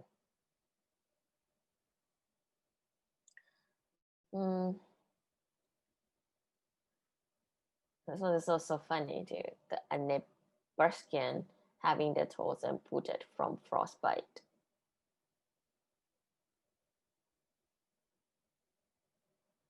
All right. I think almost the last slide of mine. The discussions open on the topics. So I think my work, again, it's not a scientific tool. So although it's those researcher lexicons and like the whole theme of linguistic researchers have been using that data and put it open source, it also out of date at some point. And the logic that I create, which I'm the one who program it, isn't guaranteeing anything accurate with the emotion, which is very subjective and it depends on personal experience. So this project is pretty much just to show you, or like as a discussion opener, because as a person who rests up in suburb and is lacking any wilderness experience, the environmental problems and wildlife extinction seems far away from me. It's not easy to relate to me. However, most of my knowledge about the mother natures are from the internet and screenings, and that allows me to form some kinds of connections with the nature I rarely know. And I realized that the internet is the whole, like the gateway to get to the natures in a way. So this proposed project could be seen as an alternative way for people to observe and partake in something that they feel distant from and beyond their individual real life experience. Again, that being said, this artwork is not a scientific tool to transmit or translate humans or animals' emotions. The artwork is an experimental and creative innovations using open source data on the internet to ignite conversations about any environmental issues. This creative digital work may deliver various tones and mood, depends on the viewer personal experience. But I think one that interesting, actually it's show tools right now, like what are other alternative or possibly new invented way for people to connect with nature in the futures. And the second topic that I think have been shown with a lot of link to my work is the global warming is one of the current crises we are all experiencing, but less visible in daily life. So can Twitter or other currently popular social media be one of the tools that help people in the society aware of the real situations?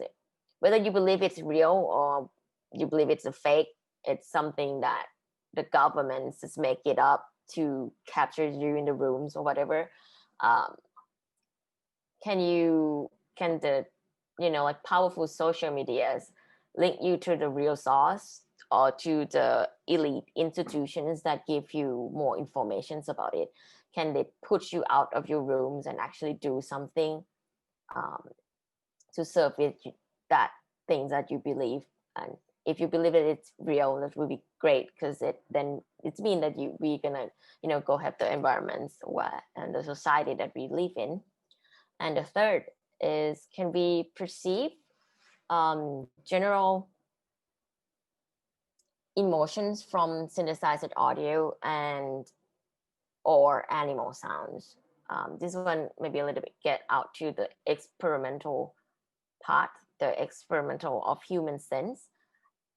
Without the text, can we still hear what other people have been talked about? Maybe not the whole message, but like the emotions of it. Can we perceive that general emotions from the audio that have been generated from the computer? And if the computer is like in AI or something, will be as a human also hear another human voice in a different way. And the last slide, of course, I'm going to talk a little bit more about the next step. I'll be in two big parts, and the first part is to complete the function of the user interface, which come with the world map, the post feedback to Twitter, more animal sounds, and match word that's shown on console, which I'm talking about earlier, and a little bit about the touch up the visual and audio designs. I don't think that this is the perfect one. It still have a lot with the visual, with the pop-up that could like be more organic or like have some like fade away, more like depth up in the browsers, because the whole idea of that, as you can see it moving around, is actually, I want people to kind of like go through the terminal or like the tube of the portal, like the internet portal, and kind of like see how these pop up coming through the internet portal that they have like been drive through or something. And the second is developed to be an installations. This is a long plan that I've been thinking about, because I think it's easier for audience in physical gallery to appreciate. And the second is to design object. The design object, like the designated object that I want to put in, can be add more meaning of it, instead of like the square, like the rectangle screens that we all here sitting in front of. I think it will be like a new element to the whole project as well. So yes, thank you. And that's also a link again, if you missed that. Also, there's a link on the right top to my website. It's tuangstudio.com. I also have Facebook and Instagram that made public, so you can just say hi to me over there and asking me any questions. And the last but not least is also thank you to the program, thanking Kristen and Sarah to be so supportive teams and person to organize all this happen. Hi, Sarah. Thank you. Absolutely. Thank you. Thank you so much, Tuang. It was great having you as a resident, and I love this project. I'm excited to see how you would do an in-person installation. I think that would be really, really amazing. Okay, now it's time for our panel Q&A, and Sarah, our resident assistant, can go ahead and moderate that. If all of our residents could come on video and unmute themselves. We're also going to take this time to allow for audience questions as well. You can feel free to type your question into the chat or even come on video and just talk to us. We would love to hear from you either way. I'll let you take it from here, Sarah. Thank you. First, thank you guys for all of your presentations. I've been waiting this whole entire time to see how everything has come together, and it was everything I was dreaming of.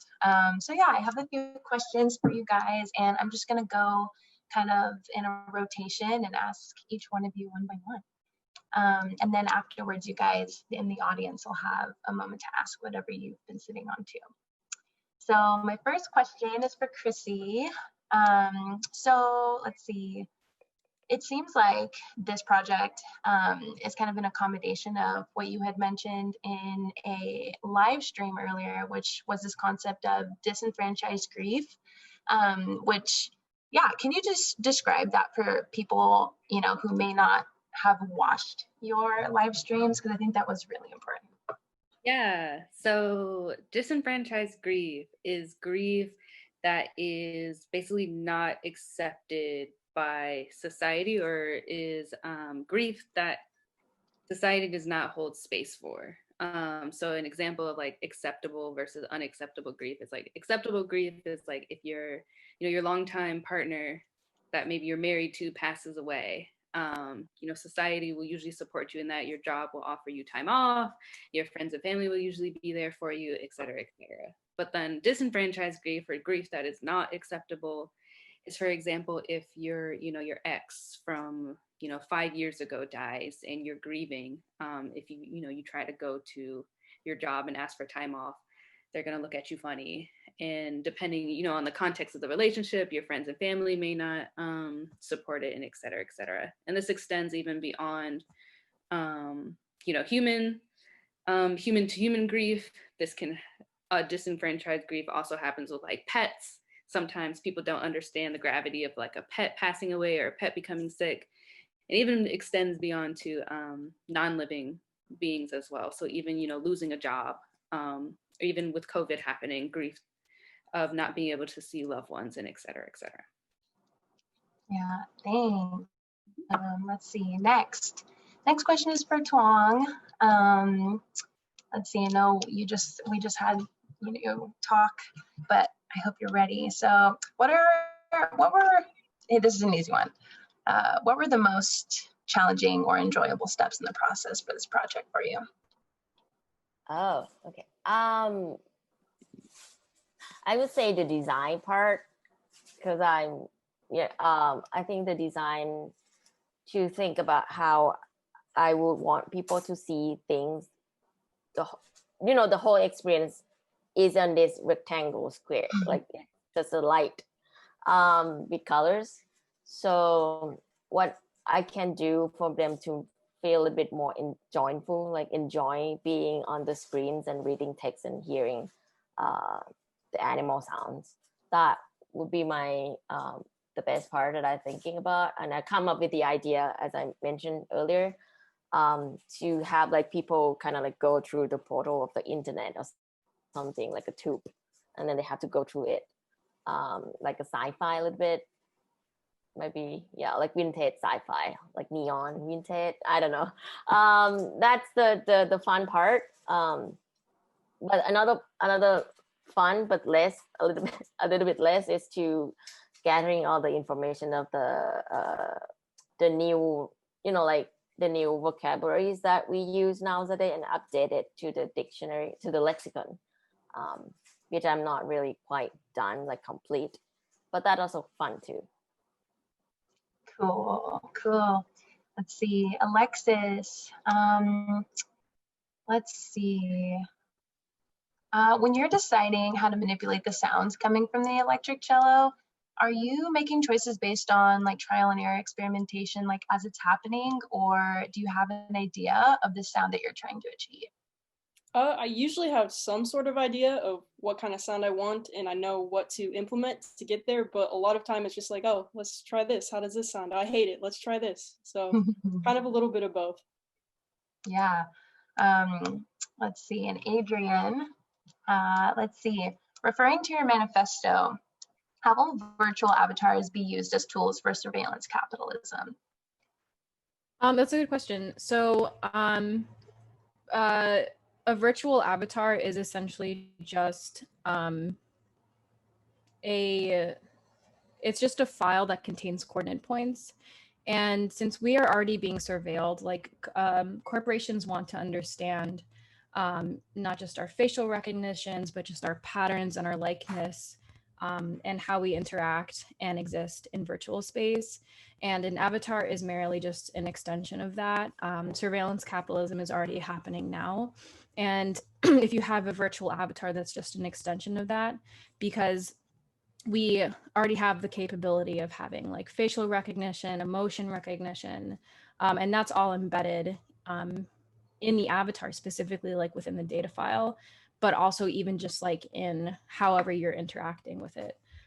So that's pretty much like a brief summary of like why that is the case. That's a good question. Thank you. Yeah, thanks. It's some, they get not just our face, from our phones, but like full body. Do they need to know? Mm-hmm. Yeah, like body movements, interaction. It's like ready. Right. They will know literally everything. Let's see. For Chrissy, my second question for you was, let's see. Oh, so this was also kind of in reference to one of your live streams. So will grief support workers and experts such as the Black femme death doulas that you had mentioned be present and working with EON visitors, or will the space act more as like a directory to those people as like external resources that visitors can choose to pursue? I am so sorry, but my internet just cut out, so I missed the question. No, you're totally fine. I'm sorry. Totally fine. Let's see. Will grief support workers and experts such as the Black femme death doulas at Elizabeth Slash and at the Glorious Hum, will those kinds of people be present and working with EON visitors, or will the space act more as a directory to these people as external resources that they can choose to pursue? That is an awesome question. And honestly, I'm not 100% sure. I think I talked about it on the last live, or maybe the second to last live, as far as like what kind of like activities, opportunities will be present in the space. I don't think I'll have that solved until further in the process. I think if there are, though, like doulas or like dream workers or anyone who is interested in coming to the space to do work there of their own volition, like I would definitely, love that and help them facilitate that. I don't want anyone to feel like they have to labor in this space though. Even if, that's their passion, it can still be labor sometimes. So I don't want anyone to feel that they have to enter the space to do labor, or like labor is like, I don't know, like a major thing in there. So yeah, long story short, I'm not 100% sure. I do know for sure that I do want resources in there to point people in those directions. But as far as like, will workers kind of like be on site all the time? Probably not. But will there be opportunities for workers to come in the space? I think I am kind of like leaning towards it, but we'll see. We'll definitely see. That's cool. I'm excited to see how it fleshes out. So I'll definitely be following it till the end. Thank you. Let's see, Tuang, my next question for you. Is there anything that you wanted people to ponder or understand about the intersection of social media, technology, and the environment?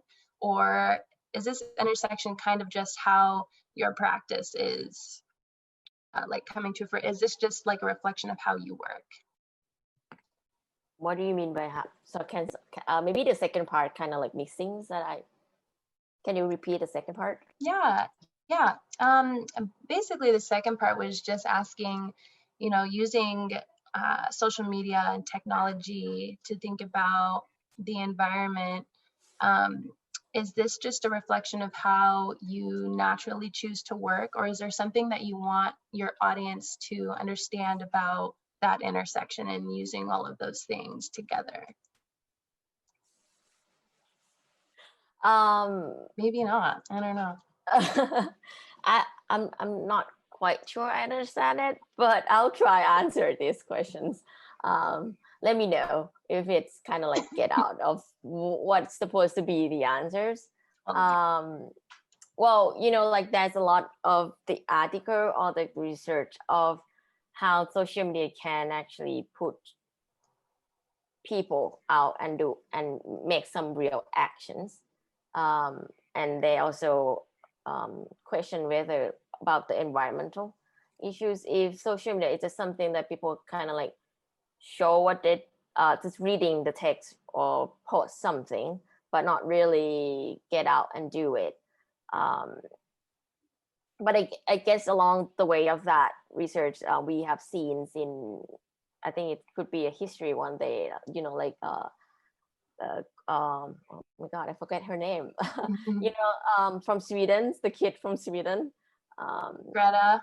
Yes, that person's, or a lot of like small collective people that come out and working on something for their country or for the environmental of the city. Even in Thailand as well, there's a lot of like celebrity that's come out and work on really getting on for the sea life. And it's just not something to post on Instagram. It's a real campaigns and things like that. That one thing that about the social media that I've been like follow, like update myself with how people perceive social media and if whether or not the new platforms have become a tools for people to actually get out. And I think to compare like the big platform like Facebook, Twitter, Instagram, Twitter seems like the biggest platform that people really link and push people out to do something. Why, Instagram, it's more like something to post some nice pictures. And Facebook is a lot of politic things happen and going on. So a lot of people like just yelling to each other. Yeah, definitely. I don't know. This is kind of like the process of my personal research and then scenes and read a lot of articles. And I have to say that a lot, like maybe more than 50% is actually from the American side. So it's a lot of like in English and based on American cultures, but the rest is Thai. I probably cannot speak for the whole Asians or like what my neighbors' country have been doing. because I don't know that language, but so I can kind of like compare with these two cultures and what's really going on in the online world, and if it's really come out of the platform and become like a physical, like a real campaign that change something. Is that answers the questions? I don't know. Yeah, definitely. I mean, to me, it sounded like you were saying social media and technology kind of allow people at least a starting point to be exposed to facts and exposed to the work that other people are doing for the environment. And, you're also kind of using it to kind of compare different cultural approaches to that. Did I hear that right? Yeah, that's kind of like the second part. But if you think about, I think yours question also talk about like how my work in particular, like this work for the programs link to that, right? This is more like the display for people to jump in this browser on this website and see what's going on with the whole Twitter world, but particularly like in this subject. The thing about Twitter is that you follow, or even like Facebook or Instagram or other like TikTok, you follow people or like specific subject that you're interested in. So if someone, let's say they're on the left or the right or the blue or red or whatever, they're gonna follow a specific group of people and receive the same informations. And if they don't believe that climate change exists and it's real, so a lot of information that they receive from social media would be on that team. And if they don't care at all, then they're probably not gonna just accidentally jump into the hashtag global warming. It's hard. So this kind of the browsers, the art project that online exists, anyone can get in, but kind of like like it's a box, it's a cage, that it's like you cannot change the subject, so it's like a display for you to compare between different informations, whether you believe it or you don't believe it, and people make joke about it or people make some fun about it, and then we just from now on, then it depends on personal experience and depends on the audience to get what they can from that. Right. The echo chambers of the internet. Let's see, Alexys, the next question for you was, who are some of your artistic and musical role models or inspirations or people that you like to nerd out on and follow? That's a really tough question. There's so many. I listen to all sorts of music, and I'm not just saying that to say that, like maybe like 8,000 songs on my Spotify downloaded, and I just shuffle through them. But for the projection mapping, at least, there's this girl, her name's Kaki King. I believe that's how you pronounce it. But she projection mapped onto her cello, and that kind of inspired me to do that, or on her guitar, and that inspired me to do that to my cello. But as far as like musical inspiration, I don't know, because a lot of my music is ambient, and then a lot of it is just purely electronic. So it's kind of all over the place. Cool. Let's see. Adrian, my next question is for you.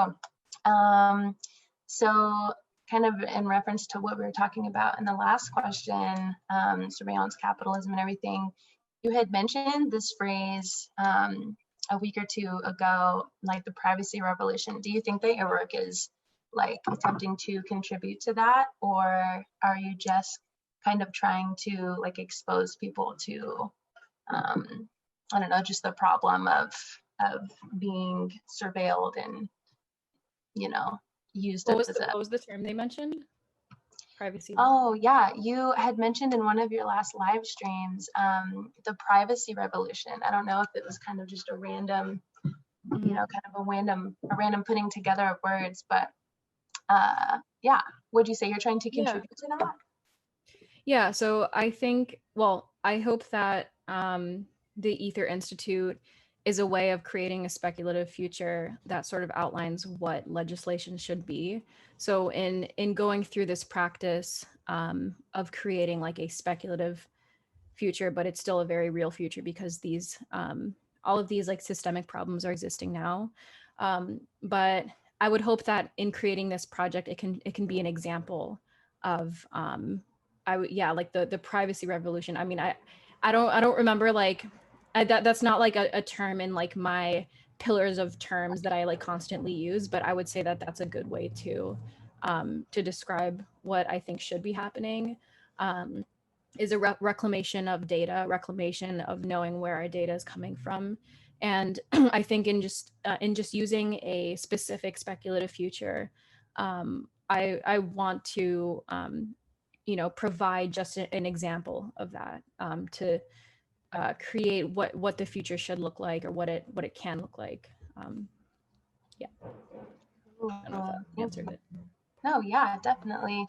And I don't want to be, telling, kind of creating concepts because of what I heard, if that's not, what you're trying to do. So yeah, thank you. Let's see. And this will be my last question. We've pretty much, gotten, close to the end of our time, and we've got Alice who's sticking in there with us. You're the best. Let's see. So for Chrissy, my last question for you is going to be, let's see, can the users decide for their experience to be mostly independent or mostly social when navigating and interacting on Eon, or will the goal primarily be to promote connection building?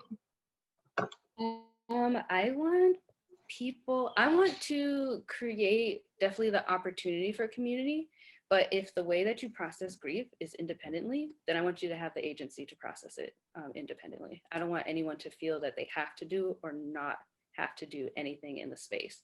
The space is there for you, so I want you to be able to utilize it whichever way is best for you. Also, Alice is my mom. Hi, Mom. Thanks for sticking it out with us. Yes. I love that. Oh my gosh. Okay. And let's see, Tuang, our last question for you. Okay. Who are some of your role models or inspirations in the world of art and technology? Oh my God, it is hard. It is hard. Yeah, because it's also like in art and technology. Well, that's some. Okay, I cannot say. I don't know. This is hard.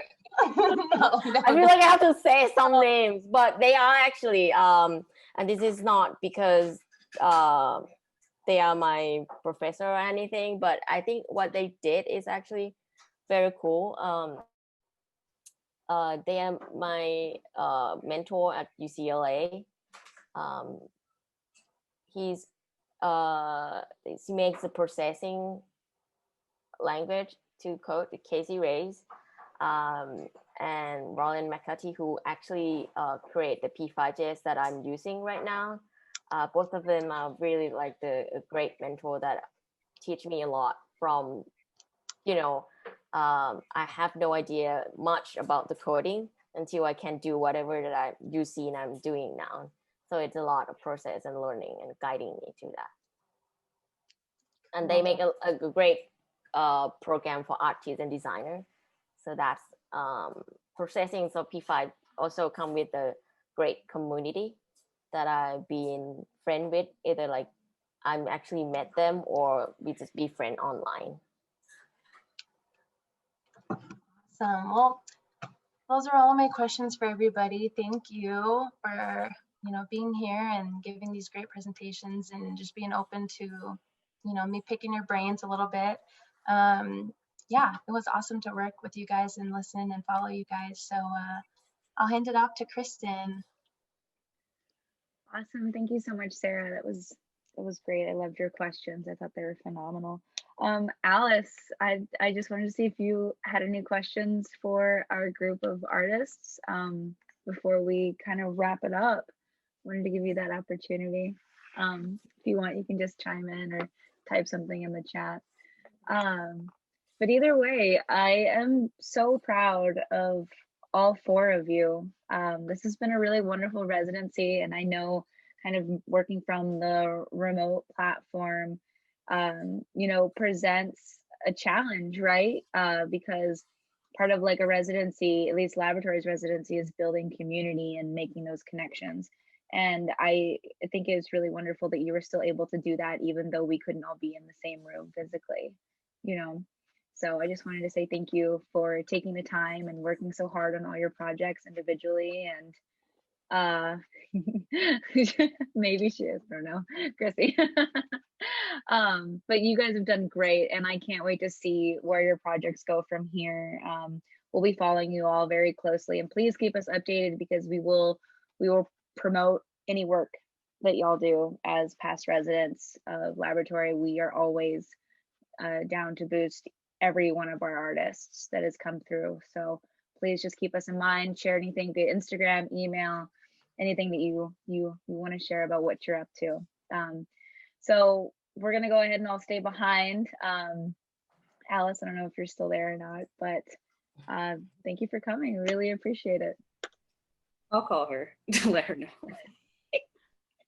Okay, I'm gonna remove her. Okay. Perfect. Okay, cool. I'm gonna start.